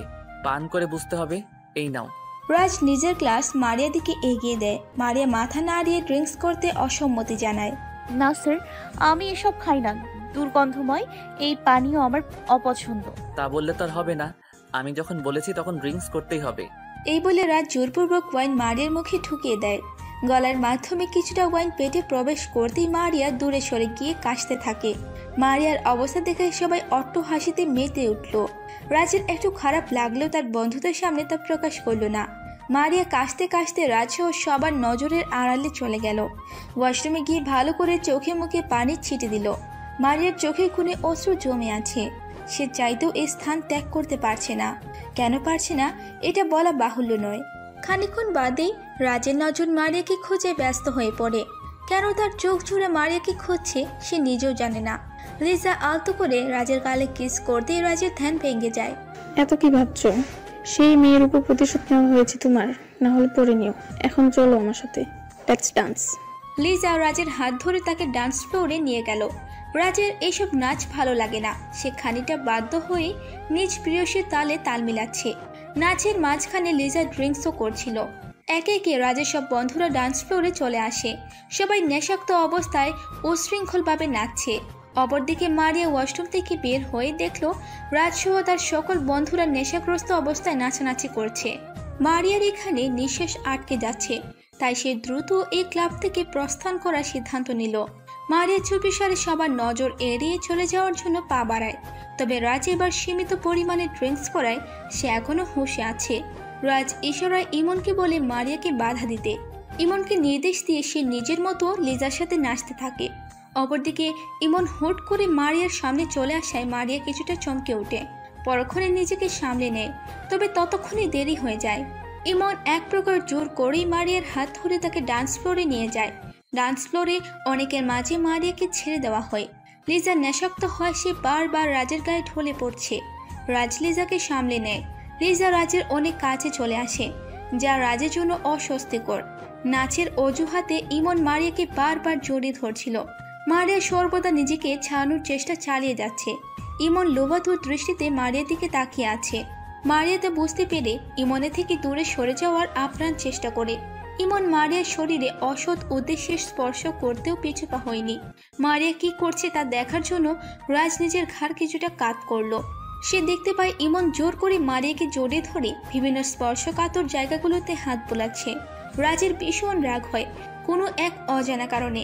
রাজ কিছু করবে তার আগে মারিয়া ধৈর্যের সকল বাঁধ ভেঙে যায়, আর সে ইমনকে সজোরে থাপড় দিয়ে বেরিয়ে পড়ে ক্লাব থেকে।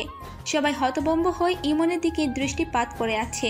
রাজ এক মুহূর্ত বিলম্ব না করে ক্লাব থেকে বেরিয়ে মারিয়ার পিছু নিল। মারিয়া অনবরত নিজের অস্ত্র বিসর্জন করেই চলেছে। সে রাতের আধারে নির্জন ও অজানা পথে ছুটে চলেছে।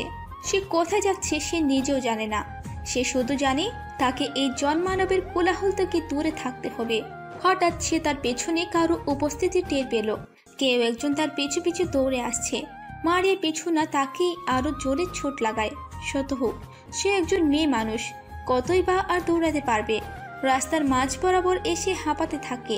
তখনই মারিয়ার পেছন দিক থেকে তার সামনে একটি মানব মূর্তি লাফ দেয়। মারিয়া চোখ তুলে তাকিয়ে দেখে রাজ দাঁড়িয়ে আছে। তবে এবার রাজের চোখ মুখ যেন অন্য কোনো ভাষা বলছে।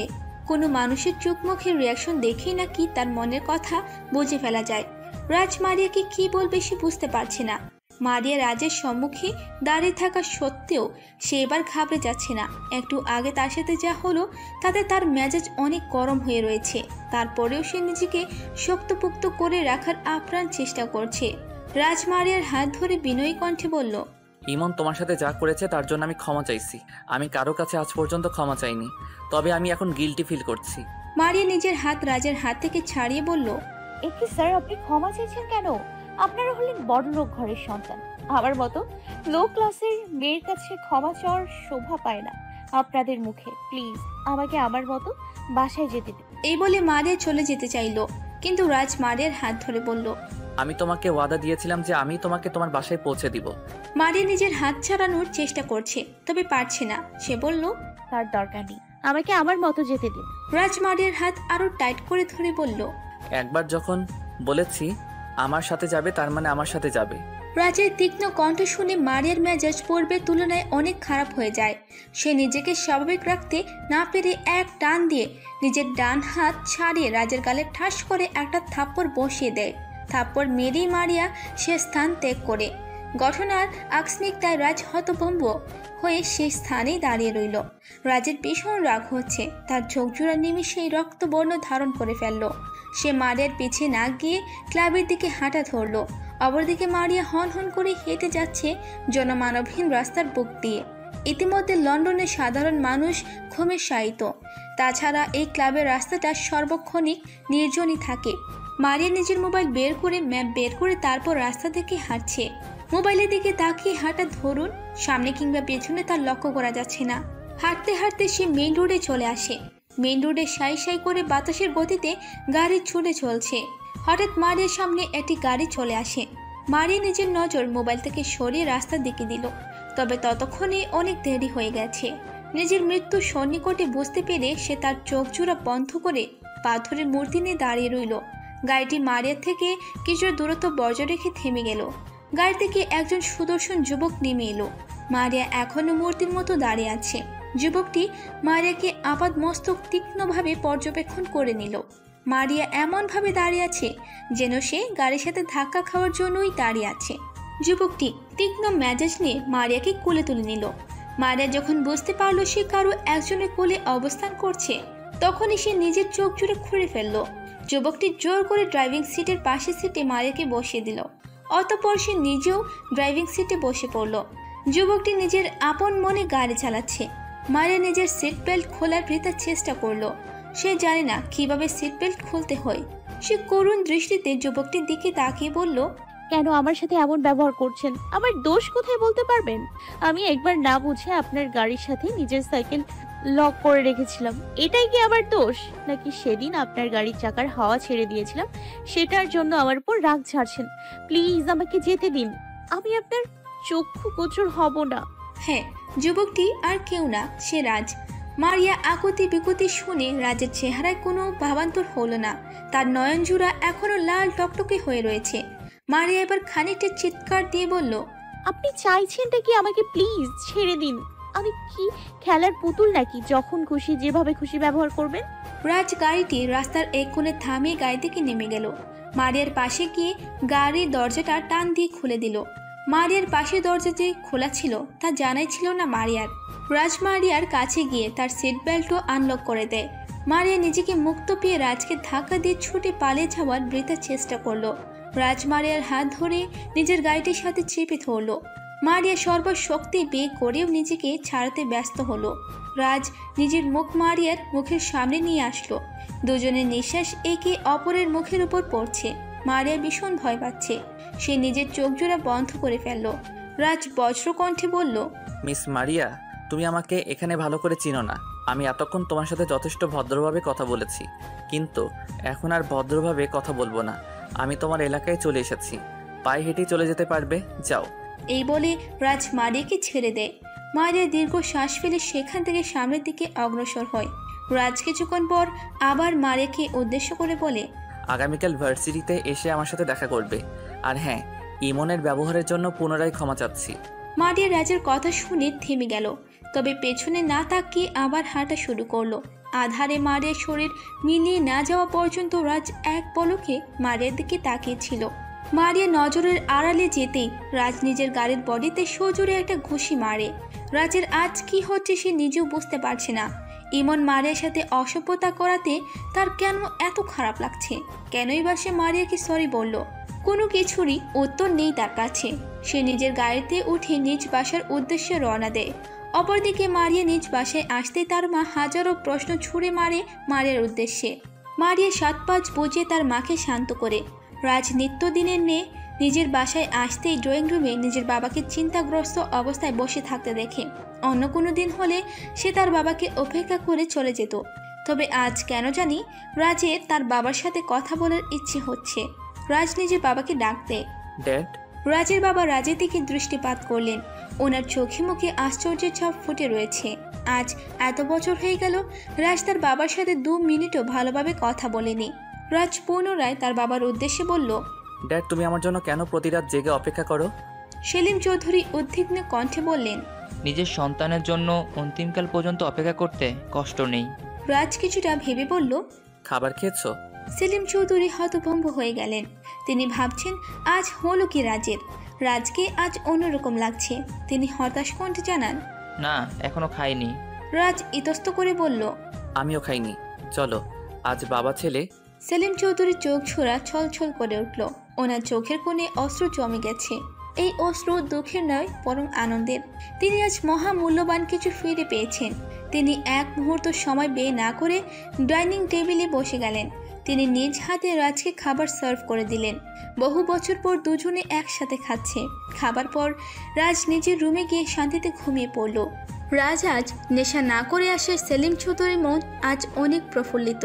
পরের দিন ভার্সিটি যাওয়ার পূর্বে রাজ মারিয়াকে গতকাল যে জায়গায় নামিয়ে দিয়েছিল সে জায়গায় পৌঁছালো। এই এলাকায় এত দামি গাড়ি আসায় সবাই উসকুস করছে। রাজ মারিয়ার বাসার সঠিক ঠিকানা জানে না, তাই সে গাড়ির বোনেটের উপর বসে মারিয়ার জন্য অপেক্ষা করতে থাকে। মারিয়া এই রাস্তা দিয়ে ভার্সিটিতে যাবে। কিছুক্ষণ পর মারিয়া নিজের কাঁধে ব্যাগ চাপিয়ে এলাকা থেকে বের হলো। সে রোডে আসতেই রাজকে দেখতে পেল।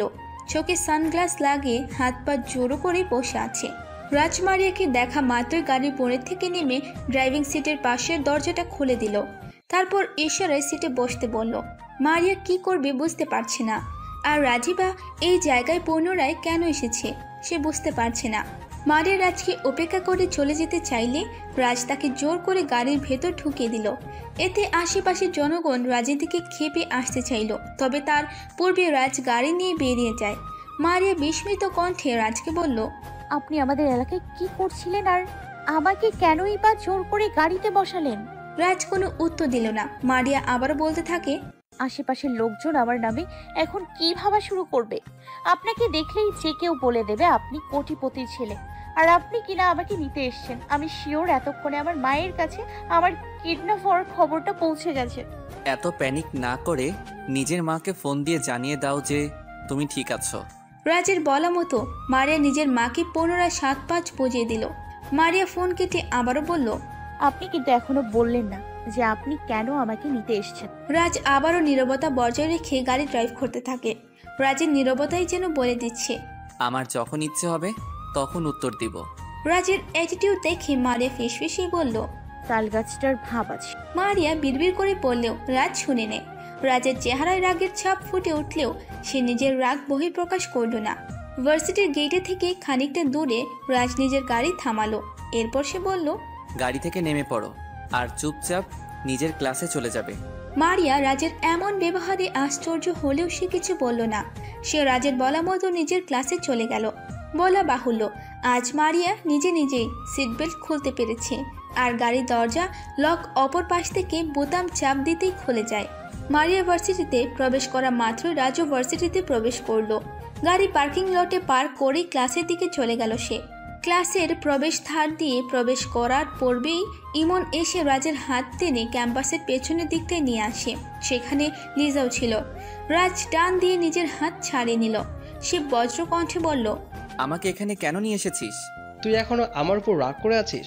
আরে দোস্ত, গতকাল রাতে আমি নেশায় ছিলাম, তাই নেশার ঘরে কি করেছি আমি নিজেও জানি না। আর তাছাড়া মেয়েটাও সেই মুহূর্তটাকে অনেক এনজয় করেছে।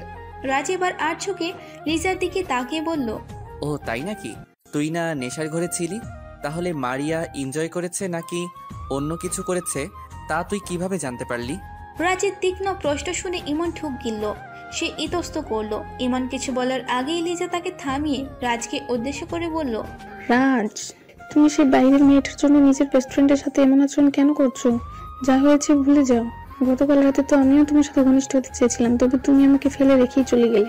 রাজ আর চোখে ইমনের দিকে তাকিয়ে বলল, আমি তো ভেবেছিলাম তুমিও নেশার ঘরে ওসব করছিলে, কিন্তু আমার ভাবনা সম্পূর্ণ ভুল ছিল। এই বলে কিঞ্চিত ম্লান হেসে রাজ সে স্থান ত্যাগ করলো। লিজা ও ইমন সে জায়গায় দাঁড়িয়ে রাজের কমনের দিকে তাকিয়ে আছে। রাজ ক্লাসে না গিয়ে ক্যান্টিনের এক কোণে গিয়ে একের পর এক সিগারেট শেষ করছে। সে সিগারেট খাওয়ার ফাঁকে বিড়বিড় করে নিজেকে বলে, কেন আমার এরকম লাগছে? মনটায় এত অশান্তি কেন? গতকালেও লিজাকে নিয়ে মনের গভীরে কত কিছুই না ভেবে রেখেছিলাম, কিন্তু আজ লিজাকে সহ্যই হচ্ছে না। সব কিছুই আমার অসহ্য লাগছে। না, আমাকে শান্ত হতে হবে।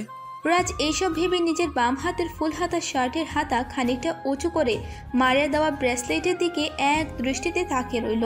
এই ব্রেসলেটটির দিকে তাকাতেই তার মনের সব অশান্তি নিমিষেই গায়েব হয়ে গেল।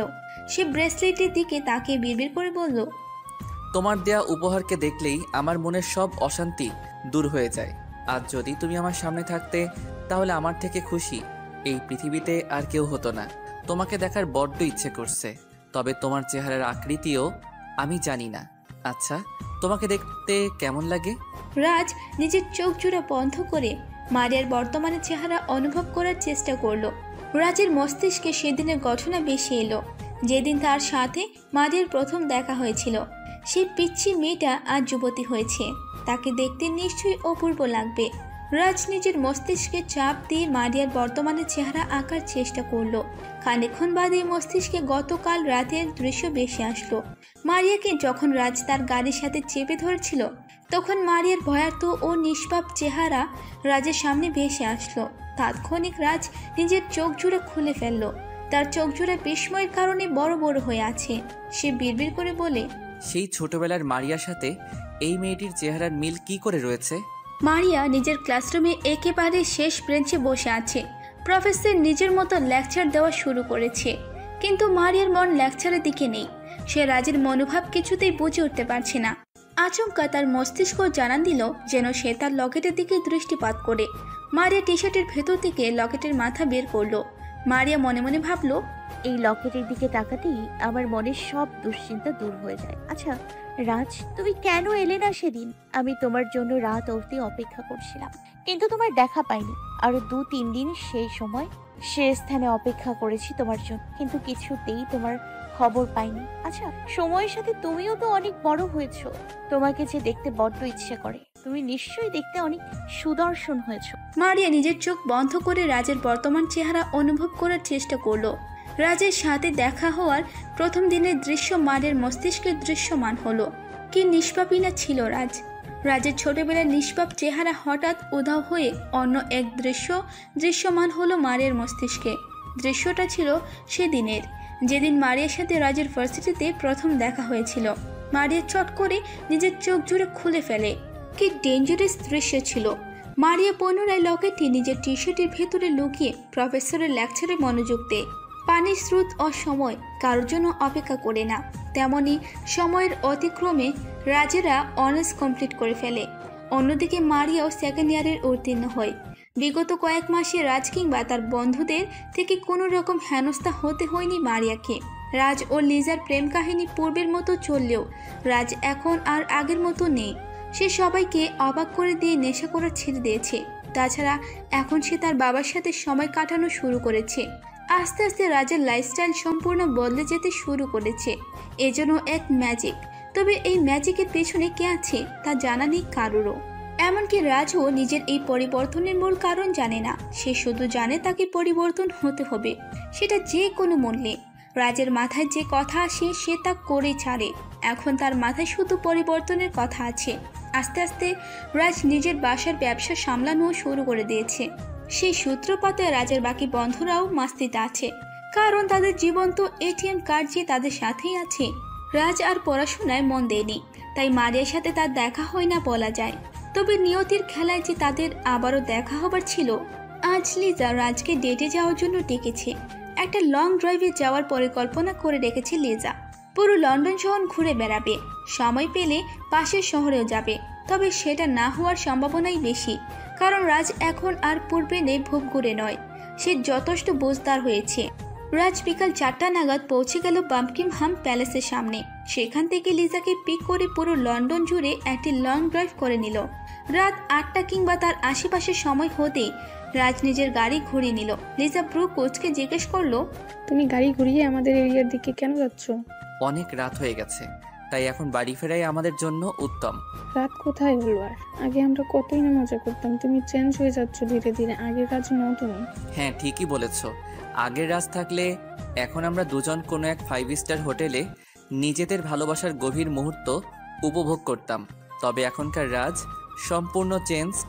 আচ্ছা বাদ দাও, চলো না কোনো এক ক্লাবে যাই।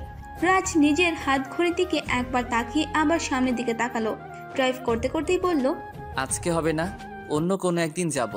আরে চলোই না, কতদিন হলো একসাথে ড্রিঙ্কস করা হয় না। তোমার সাথে একান্তে সময় কাটানোর ইচ্ছাও তো হয় মাঝে মধ্যে, তুমি তো সময় দাও। চলো না আজকে দুজনে একান্তে কিছুটা সময় কাটাই, যেখানে আমরা দুজন সবার আড়ালে থাকবো। এতই একান্তে সময় কাটানোর ইচ্ছা হলে চলো বিয়ে করে ফেলি। বিয়ের কথা শুনে লিজা থতমত খেয়ে ফেললো। না মানে এখন বিয়ে?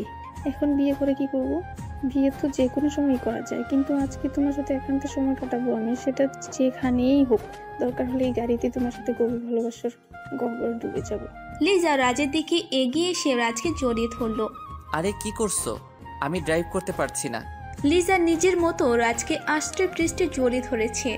রাজের হাত স্টিয়ারিং থেকে সরে যাচ্ছে বারবার। গাড়ি আঁকাবাঁকা ভাবে চলছে। আচমকা কেউ একজন গাড়ির সামনে চলে এলো।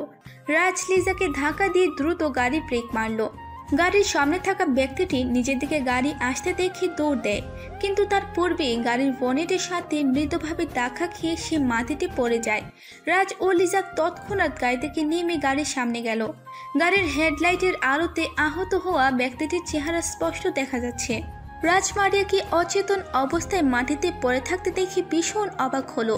রাজের বুঝতে আর দেরি হলো না যে মারিয়াই রাজের গাড়ির সামনে চলে এসেছিল। রাজ মারিয়ার সামনে হাঁটু গেড়ে বসে নিজের ডান হাত মারিয়ার নাকের কাছে নিল। লিজা ভয়ার্ত গলায় বলল, রাজ, মারিয়া মনে হয় মারা গেছে। চলো আমরা পালিয়ে যাই, এখানে থাকলে আমাদের নামে পুলিশ কেস হতে পারে। লিজার কথা শুনে রাজের ভীষণ রাগ হলো। সে ধমকে সরে বলল, জাস্ট শাট আপ লিজা, তোমার ভয় লাগলে চলে যাও। মারিয়া বেঁচে আছে, তার কিচ্ছুই হয়নি, শরীরে আঘাতের কোনো চিহ্ন নেই, শুধু মাত্রাতিরিক্ত ভয়ের কারণেই সেন্সলেস হয়ে পড়েছে। মারিয়াকে দ্রুত হাসপাতালে নিয়ে যেতে হবে। লিজা পুনরায় নিজেকে বাঁচানোর তাগিদে বলল, না বাবা, আমি এসব অ্যাক্সিডেন্ট আর মার্ডারে জড়াতে চাই না। তুমি এই লাশটাকে নিয়ে যা ইচ্ছে করো, আমি গেলাম। আগামীকাল দেখা হবে তোমার সাথে। এই বলে লিজা তৎক্ষণাৎ সে স্থান ত্যাগ করল। রাজ লিজার গমনের দিকে এক দৃষ্টিতে তাকিয়ে রইল। লিজা রাজের দৃষ্টিগোচর হতেই রাজ মারিয়ার দিকে দৃষ্টিপাত করল। সে তড়িৎ গতিতে মারিয়াকে কোলে তুলে নিল। অতঃপর মারিয়াকে নিজের পাশের সিটে বসিয়ে তৎক্ষণাৎ হাসপাতালের উদ্দেশ্যে গাড়ি ছুট লাগালো। নির্জন রাস্তা দিয়ে বায়ু গতিতে ছুটছে লাল রঙের ফারারি গাড়িটি। রাজ বারবার চিন্তিত দৃষ্টিতে মারিয়ার দিকে দৃষ্টিপাত করছে। সে জানে না তার অস্থির কেন লাগছে, কেন তার মনে হচ্ছে তার প্রিয় কোনো বস্তু কিংবা ব্যক্তি বিপদে আছে। রাজ তো মারিয়াকে ঠিক করে জানেও না, তবু অজানা একটি মেয়ের জন্য এত চিন্তা। অপরদিকে রাজের প্রিয়সী লিজা, যে কিনা মাঝ রাস্তায় চলে গেছে, তার জন্য কোনো চিন্তা হচ্ছে না রাজের গাড়িটি হাসপাতালের সামনে আসতেই রাজ কষে ব্রেক লাগালো। গাড়িটি থামতেই রাজ মারিয়াকে কোলে করে হাসপাতালের ভেতরে নিয়ে গেল। হাসপাতালের সকল স্টাফেরা রাজের আচরণ দেখে মনে করছে মারিয়া রাজের অনেক কাছের মানুষ, কিন্তু আসলেই কি তাই? মারিয়াকে একটি কেবিনে নিয়ে যাওয়া হলো। ডাক্তার মারিয়ার চিকিৎসা শুরু করে দিয়েছে ইতিমধ্যে। ডাক্তার মারিয়াকে চেক আপ করে আবার রাজের সামনে আসলো। ডাক্তার বলল, মিস্টার রাজ, পেশেন্ট ঠিক আছে, শুধু শকের কারণেই সে অজ্ঞান হয়ে গিয়েছে। আমরা তাকে স্লাইন দিচ্ছি, ঘন্টাখানেকের মধ্যেই পেশেন্টের জ্ঞান ফিরে আসবে, তখন আপনি তাকে আপনার সাথে করে নিয়ে যেতে পারবেন। রাজ ডাক্তারের সমস্ত কথা শুনে বলল, thanks a lot doctor. Doctor হাসি মুখে বিদায় নিলেন। রাজ কেবিনের বাইরে বসে অপেক্ষা করতে থাকে মারিয়ার জ্ঞান ফেরার। 1.5 ঘন্টা পর মারিয়ার হোশ ফিরল।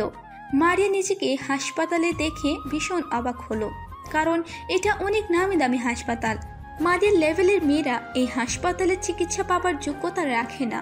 মারিয়ার যতটুকু মনে আছে, সে রাস্তা পার হবার সময় একটি গাড়ির সামনে পড়ে যায়। গাড়িটির সাথে আলতোভাবে ধাক্কা খেলেও ভীষণ ভয় পেয়ে যায় সে। আর কিছুই মনে নেই তার, কিন্তু তাকে এখানে কে নিয়ে এলো, এইসব ভেবেই তার মন অস্থির হয়ে উঠেছে। মারিয়ার মনের অস্থিরতা কমাতে রাজ কেবিনে প্রবেশ করে। রাজকে দেখা মাত্রই খানিকটা স্থির হয় মারিয়ার মন। স্যার, আমি এখানে কি করে এসেছি? আমার তো এখানে থাকার কথা না। রাজ মারিয়ার সামনে একটি টুল টেনে এনে সেখানে বসে বলল, আসলে তুমি আমার গাড়ির সাথে ধাক্কা খেয়ে বেহুশ হয়ে যাও, অতপর আমি তোমাকে এখানে নিয়ে আসি। এখন কেমন আছো? আমি ভালো আছি, আর ধন্যবাদ জানাচ্ছি আমাকে এখানে নিয়ে আসার জন্য। ভাবতেও পারিনি যে এতদিন পর আপনার সাথে আবার দেখা হবে। আমিও ভাবতে পারিনি যে তোমার সাথে আবার দেখা হবে, তাও এভাবে। আচ্ছা, তুমি এই রাত বিরাতে ওখানে কি করছিলে? তোমার এলাকা তো আরো দূরে। হ্যাঁ, আসলে আমি পড়ালেখার পাশাপাশি একটা রেস্টুরেন্টে পার্ট টাইম জব করছি। হঠাৎ চাকরি করছো যে? ছোটবেলা থেকে মা আমার জন্য অনেক কষ্ট করেছে। এখন যথেষ্ট বড় হয়েছে আমি, তাই নিজের পড়ালেখার খরচ সহ আনুষঙ্গিক পারিবারিক খরচের চাপ কমাতে আমার এই চাকরি করা। ও। রাজ একটা দীর্ঘশ্বাস ফেলে তারপর কিছু একটা ভেবে বলল, তুমি তোমার কোয়ালিফিকেশন নিয়ে আগামীকাল HR কোম্পানিতে চলে যাবে। সেখানে গিয়ে আমার নাম বললেই তোমার একটা পার্মানেন্ট চাকরি হয়ে যাবে। মারিয়া ফেল করে রাজের দিকে তাকিয়ে আছে। সে বিশ্বাসও করতে পারছে না অমন বড় কোম্পানিতে সে চাকরি করবে। তার থেকে বড় কথা হলো এই প্রথম রাজের কোনো কাজে মারিয়া মুগ্ধ হলো। রাজ মারিয়ার অমন চাহনির রহস্য বুঝতে পেরে বলে, অত কিছু ভাবতে হবে না তোমার, এখন চলো, তোমাকে বাসায় ড্রপ করে আমি নিজ বাসায় ফিরবো। না স্যার, এর দরকার নেই। আপনি অনেক করেছেন আমার জন্য, এর বেশি কিছু করলে আমি যে অনেক ঋণী হয়ে যাব আপনার কাছে। রাজ মৃদু এসে বলে, এত বকবক না করে জলদি চলো, ওদিকে তোমার মাও তোমার অপেক্ষায় বসে আছেন। মারিয়া নিজের মায়ের কথা মনে পড়তে সে তড়িঘড়ি করে রাজের সাথে চলে গেল। মারিয়া রাজের পাশে সিটেই বসলো। আজকে আর মারিয়াকে সিট বেল্ট বেঁধে দিতে হয়নি, সে নিজেই বেঁধে নিয়েছে। রাজ নিজের গাড়ি মারিয়া যে এলাকাতে থাকে সেই এলাকার দিকে ঘুরিয়ে নিল। খানিকক্ষণ বাদেই তারা দুজন মারিয়ার একচালা বাসার সামনে পৌঁছালো। বলা বাহুল্য যে মারিয়া রাজের পথ নির্দেশক হিসেবে ভূমিকা রেখেছে। মারিয়া গাড়ি থেকে নেমে নিজ বাসার ভেতরে যাওয়ার উদ্দেশ্যে হাঁটা দিল। রাজ পিছু ডাক দিয়ে বলল, মিস মারিয়া, মনে রাখবে যে আগামীকাল ঠিক 9টায় অফিসে তোমাকে উপস্থিত হতে হবে। মারিয়া ঘাড় কাত করে একটা মুচকি হাসি দেয়, যার অর্থ তার মনে আছে। রাজ নিজের গাড়ি ঘুরিয়ে নিজের বাসার উদ্দেশ্যে ছোটায়। পথিমধ্যে রাজের একবারের জন্য মনে হয়েছিল লিজাকে একবার ফোন দিয়ে তার খবর নেওয়া উচিত, কিন্তু পরক্ষণেই সে তার মত পাল্টে নেয়। যে মেয়ে রাজকে মাঝপথে ছেড়ে চলে যায়, তার খবর নেওয়া কোনো ক্রমেই একজন ভালো মানুষের কাজ হবে না। নিজের বাড়িতে পৌঁছানোর পর সেলিম চৌধুরী রাজকে ডেকে নিলেন নিজের রুমে। রাজ পারমিশন নিয়ে তার বাবার রুমে গেল। রাজ দেখলো তার বাবা বই পড়ছে। আমাকে ডেকেছো ড্যাড? সেলিম চৌধুরী বই পড়া বন্ধ করে বইটি পাশে টেবিলে রাখলেন। তিনি বললেন, হ্যাঁ বস এখানে। রাজ গিয়ে সেলিম চৌধুরীর বিছানার পাশে বসলো। রাজের বাবা আবারও বলা শুরু করলেন, তুই অনেক বড় হয়েছিস, সবকিছু বুঝতেও শিখেছিস, আর কি চাই আমার? আমার ব্যবসার হালও তুই ধীরে ধীরে ধরে নিচ্ছিস। কিছুদিন পর তোমাকে আমার কোম্পানির পাওয়ার অফ অ্যাটর্নি লিখে দিব। এখন আমাকে এসব কেন বলছো? আসলে এখন শরীরটা খুব একটা ভালো যাচ্ছে না, কতদিন বাঁচি তার ঠিক নেই। রাজ তার বাবার কপালে হাত দিয়ে জ্বর চেক করলো। না, সবকিছু তো ঠিকই লাগছে তার কাছে। সে উৎকণ্ঠে বলল, কি হয়েছে ড্যাড? অসুস্থ নাকি? আমাকে বললেও না একবার, ডাক্তার ডাকবো? আমি ঠিক আছি, তবে মাঝে মধ্যে মনে হয় শরীরটা সময়ের সাথে পাল্লা দিয়ে দিন দিন দুর্বল হয়ে যাচ্ছে। তাই শরীর একেবারে নিস্তেজ হওয়ার পূর্বেই আমি তোর বউ আর আমার নাতি নাতনিকে দেখে যেতে চাই। তোর কাউকে পছন্দ থাকলে আমার সাথে দেখা করা, দ্রুত তোর বিয়ে দিয়ে নিজের দায়িত্ব শেষ করতে চাই। তোমাকে তো এখনো আমার নাতি নাতনিরও বিয়ে দেখে যেতে হবে, আর আমার পছন্দ আছে একজন। আগামীকাল তোমার সাথে দেখা করাবো। ঠিক আছে, এখন ঘুমাতে যা। রাজ নিজের রুমে চলে গেল। বিছানায় শুয়ে ভাবছে সে কীভাবে লিজাকে তার বাবার সামনে নিয়ে আসবে, কারণ লিজা তো বিয়ের কথা শুনে কীরকম হয়ে ওঠে। তবে রাজের বাবা যখন রাজের কাছে কোনো আবদার করেছেন, তখন সে সর্বোচ্চ দিয়ে সেই আবদার রাখার চেষ্টা করবে। সকাল হতে না হতেই মারিয়া তার মায়ের থেকে বিদায় নিয়ে তালগাছ থুকু রাজের ঠিকানা মতো চলে গেল। এখন অবশ্য রাজকে তালগাছ বলাটা ঠিক হবে না মারিয়ার ভাষ্য মতে, কারণ রাজকে মারিয়া যা ভেবেছিল তা সে নয়। রাজ নিতান্তই একজন ভালো মানুষ মারিয়ার নজরে। তা না হলে রাজকে মারিয়াকে হাসপাতালে নিয়ে যেত, কিংবা তাকে চাকরি খুঁজে দিত। ট্রামে চড়ে রাজের বলা জায়গাটাতে চলে গেল মারিয়া। সেখানে গিয়ে সে দেখতে পায় এক বড় দালান। মারিয়া এত বছর শুধু বড় দালান দেখেছে, কিন্তু ভেতরে যাওয়ার সাহস পায়নি। আর আজও মারিয়া এই বড় দালানে প্রবেশ করতে যাচ্ছে। মারিয়া গেটের কাছে গিয়ে চাকরির কথা বলল। তারপর সিকিউরিটি গার্ড কাকে যেন ফোন করলো। কল শেষ হতেই সিকিউরিটি গার্ড মারিয়াকে ভেতরে যাওয়ার অনুমতি দিল। মারিয়া সোজা চলে গেল রিসেপশনিস্টের কাছে। সেখানে গিয়ে নিজের নাম বলতেই রিসেপশনিস্ট একজনকে ফোন দিল। খানিকক্ষণ বাদেই একজন মধ্যবয়স্ক মহিলা এসে মারিয়াকে 3rd ফ্লোরে নিয়ে গেল। সম্ভবত 3rd ফ্লোরই হেড অফিস। দুদিকে সারিবদ্ধভাবে কাজ করছে অফিসের স্টাফেরা। মাঝখান দিয়ে হাঁটা চলার রাস্তা বানানো আছে। মারিয়া শেষ কেবিনের সামনে দাঁড়ালো। মধ্যবয়স্ক মহিলাটির ভাষ্যমতে এটাই নাকি তাদের বসের কেবিন। মারিয়া অনুমতি নিয়ে ভেতরে প্রবেশ করলো। মধ্যবয়স্ক মহিলাটি বাইরেই দাঁড়িয়ে রইল। মারিয়া রুমে প্রবেশ করতে সে দেখতে পেল বসের চেয়ারে রাজ বসে ফাইল চেক করছে। মারিয়া উপস্থিতি টের পেয়ে সে ফাইলে থেকে নজর সরিয়ে মারিয়ার দিকে তাকালো। রাজ হাসি মুখে বলল, মিস মারিয়া, এসেছো তাহলে? মারিয়া বিস্মিত কণ্ঠে বলল, স্যার আপনি এখানে? আশ্চর্য, আমার অফিসে আমি না থাকলে কে থাকবে শুনি? চেয়ারে বসে কথা বললে ভালো হবে, এভাবে দাঁড়িয়ে থাকার কোনো মানে নেই। রাজের আজ্ঞা পেয়ে মারিয়া রাজের সামনে চেয়ারে বসে পড়ল। অবশ্য দুজনের মাঝে একটা টেবিল রয়েছে। তার মানে আপনি আর এই স্যার কোম্পানির মালিক? না, এটা আমার ড্যাডের কোম্পানি, বর্তমানে আমি সামলাচ্ছি। আর আজকে থেকে তুমিও এই কোম্পানির একজন কর্মচারী। স্যার আপনাকে কি বলে ধন্যবাদ দেব জানা নেই আমার। তবে ইউনিভার্সিটিতে ক্লাস করে এখানে এসে অফিসে কাজ করব কিভাবে? সে ভাবনা আমি আগেই করে রেখেছি। সপ্তাহে মাত্র 3 দিন অফিসে আসবে, তাও আবার স্বল্প সময়ের জন্য। স্যার আপনি এত কিছু কেন করছেন আমার জন্য? রাজ উত্তর দেয় না মারিয়ার প্রশ্নের, কারণ সে নিজেও এর উত্তর জানে না। সে প্রসঙ্গ পাল্টাতে বলে, এখন নিজের কাজে যাও, বাইরে তোমার কাজ বুঝিয়ে দেবার জন্য লোক আছে। মারিয়া বিনা বাক্যে রাজের রুম ত্যাগ করে। সেদিন সন্ধ্যা নাগাদ রাজ লিজার সাথে দেখা করার জন্য ক্লাবে যায়। সেখানে ইমনও ছিল। ইমন রাজকে দেখা মাত্রই বলে উঠল, কিরে, আজ সূর্য কোথা থেকে উদয় হলো? তুই ভুল বলছিস ইমন, এখন সূর্য না চাঁদের উদয় হবে। ভালোই মজা করছিস। তা শুনলাম গতকাল নাকি তোর গাড়ির সাথে কারো অ্যাক্সিডেন্ট হয়েছিল। তা সে কি বেঁচে আছে নাকি অক্কা পেয়েছে? হ্যাঁ, আমারও তাই প্রশ্ন। রাজ মুচকি এসে বলে, ইমনের চিন্তাভাবনা খানিকটা নীতিহীন, সেটা জানি আমি। তবে লিজা, তুমিও যে একই নৌকার যাত্রী তা জানা ছিল না আমার। আমি তোমাকে ভালোবাসি, আর ভালোবাসার প্রথম ধাপ হলো যতই বিপদ থাকুক না কেন একে অপরকে কখনো ছেড়ে চলে যাওয়া যাবে না। কিন্তু গতকাল তুমি আমাকে একা ফেলে চলে গেলে, এটা কেমন বিচার লিজা? লিজা আমতামতা করে বলল, আসলে হয়েছিলটা কি? আমি বলছি রাজ, আসলে লিজা কখনো এমন ক্রাইসিসে পড়েনি, তাই বোধহয় সে ভয় পেয়ে গিয়েছিল। তো আমি কি প্রতিদিন মানুষ অ্যাক্সিডেন্ট করি নাকি?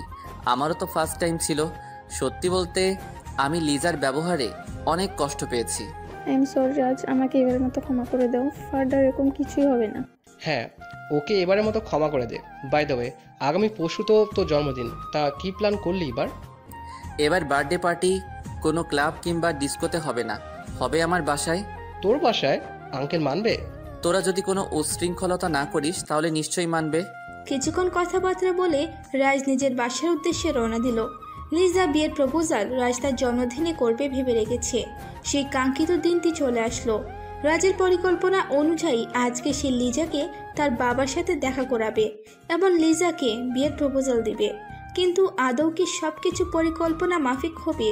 সন্ধ্যা নাগাদ সবকিছু ঠিক ছিল। রাজের বিলাসবহুল বাড়িটি ডেকোরেশন সম্পূর্ণ হয়েছে। এখনো নজর পড়ার মতো আহামরি কোনো মেহমান আসেনি। হঠাৎ সেলিম চৌধুরী রাজকে ডেকে বললেন, রাজ, আমার শরীরটা কেমন যেন করছে, আমি ডাক্তারের কাছে যাচ্ছি। রাজ উৎকণ্ঠিত হয়ে বলল, কি হয়েছে ড্যাড? শরীর খারাপ লাগলে চলো, তোমাকে হাসপাতালে নিয়ে যাই। না রাজ, আজকে তোর জন্মদিন, তোর আনন্দ আমি এভাবে নষ্ট করতে চাই না। তুই তোর বন্ধু বান্ধবদের সাথে মজা কর। আমার কাছে সবার আগে তুমি প্রথম প্রায়োরিটি। সব কিছু চুলোই যাক, তুমি বিনা বাক্যে আমার সাথে চলো। না রাজ, আজকে অনেক মেহমান আসবে, আর তুই বলেছিলি তোর ভালোবাসার মানুষকে আমার সাথে দেখা করাবি। আজ তো হবে না, আগামীকাল দেখা করব তার সাথে। এখন তুই থাক এখানে, আমি যাচ্ছি। ড্রাইভারকে বলা আছে, সে আমাকে নিয়ে যাবে, তুই দুশ্চিন্তা করবি না। রাজ আর কিছু বলল না। বিনা বাক্যে সে তার বাবাকে যেতে দিল। কিছুক্ষণের মধ্যে তার সকল বন্ধুরা চলে আসলো। ইমন বলল, কিরে রাজ, আঙ্কেল কোথায়? আর বলিস না, ড্যাড হঠাৎ অসুস্থ হওয়ায় হাসপাতালে চলে গেল। আমিও যেতে চেয়েছিলাম কিন্তু ড্যাড মানা করে দিয়েছে। আঙ্কেলও চায় যাতে তুমি এই পার্টি পরিপূর্ণভাবে এনজয় করো। রাজ লিজাকে বিয়ের প্রপোজাল এখন দিতে চাচ্ছে না, কারণ সে তার বাবার সামনে নিয়ে তারপর বিয়ের প্রপোজাল দিতে চায়। রাজের কেক কাটার সময় ঘনিয়ে এসেছে। আজকের পার্টির রুটিন হলো কেক কাটার পরপরই ড্রিঙ্কস ও নাচ গান হবে। তারপর যাদের খিদে পাবে তাদের জন্য আলাদা রুমের ব্যবস্থা করা আছে। বলা বাহুল্য, ড্রিঙ্কসের ব্যাপারটা একটু আগে ইমন এসে ঠিক করলো। সেলিম চৌধুরী ড্রিঙ্কসের কোনো ব্যবস্থাই করেননি। রাজ লিজাকে এক সাইডে নিয়ে গিয়ে বলে, আচ্ছা লিজা, তুমি কি আমাদের বিয়ের ব্যাপারে কিছু ভেবেছো? রাজ, তুমি আবারও সেই বিয়ে নিয়ে কেন বললে? আমি তো আগে বলছি বিয়ে করব না এখন। এখন তো মস্তি করার সময়, বিয়ে না হয় পরেই করা যাবে। রাজ আর কিছু বলল না। সে জানে লিজাকে যতবার বিয়ের কথা বলা হবে ততবারই লিজার উত্তর এক হবে। তাই সে সরাসরি তার বাবার সামনেই প্রপোজ করবে। রাজ ও লিজা কিছুক্ষণ আড্ডাতে মজা থাকে। তখনই ইমন এসে বলে, কিরে, কেক কাটবি কখন? রাজ নিজের হাত ঘড়ির দিকে তাকিয়ে বলে, কেক এলেই কাটা হবে। ইমন বিস্মিত কণ্ঠে বলল, তার মানে কেক এখনো এসে পৌঁছায়নি? না, তবে দ্রুত পৌঁছে যাবে। পৌঁছে যাবে নয়, বরং পৌঁছে গেছে। সবাই পিছনে তাকিয়ে দেখতে পায় মারিয়া একটা চাকাওয়ালা টেবিলে করে 10 পাউন্ডের বিশাল কেক নিয়ে এসেছে। লিজা ও ইমন মারিয়াকে দেখে হতভম্ব হয়ে গেল। তবে রাজ চমকায়নি, কারণ সেই মারিয়াকে কেকের পুরো দায়িত্ব দিয়েছে। লিজা ইমনের কানে ফিসফিসিয়ে বলল, এই মেয়ে এখানে কি করছে? আমি কিভাবে জানবো? ওয়েট, ব্যাপারটা আগে দেখে নি। মারিয়া সবকিছু রেডি তো? ইয়েস স্যার, সবকিছু রেডি, এখন শুধু কেক কাটার অপেক্ষা। ওকে, কেক নিয়ে যাও, আমি আসছি। মারিয়া কেক নিয়ে হলরুমের মাঝখানে গেল। রাজও যাবে তখনই ইমন বলল, এই মেয়ে এখানে কি করছে? ওর একটা নাম আছে, নাম হলো মারিয়া, আর সে আমাদের কোম্পানির একজন এমপ্লয়িও। সে কেকের যাবতীয় দিকটা সামলিয়েছে। হোয়াট? এই মেয়ে তোমার কোম্পানিতে কিভাবে চাকরি পেল? রাজ একটা মুচকি হাসি দিয়ে বলে, সব তোমারই কৃতিত্ব। এই বলে রাজ চলে যায় কেকের কাছে।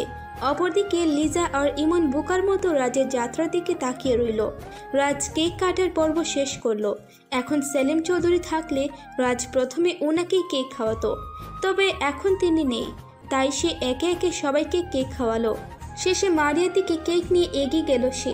মারিয়া মুখের সামনে কেক এগিয়ে দিল। মারিয়া বিস্ময়কর দৃষ্টিতে রাজের দিকে তাকিয়ে আছে। রাজ বলল, হাবার মতো তাকিয়ে না থেকে কেক খাও। মারিয়া রাজের হাতের কেক খেয়ে নিল। ইমন কিছু বলবে তার আগেই লিজা তাকে থামিয়ে দিল।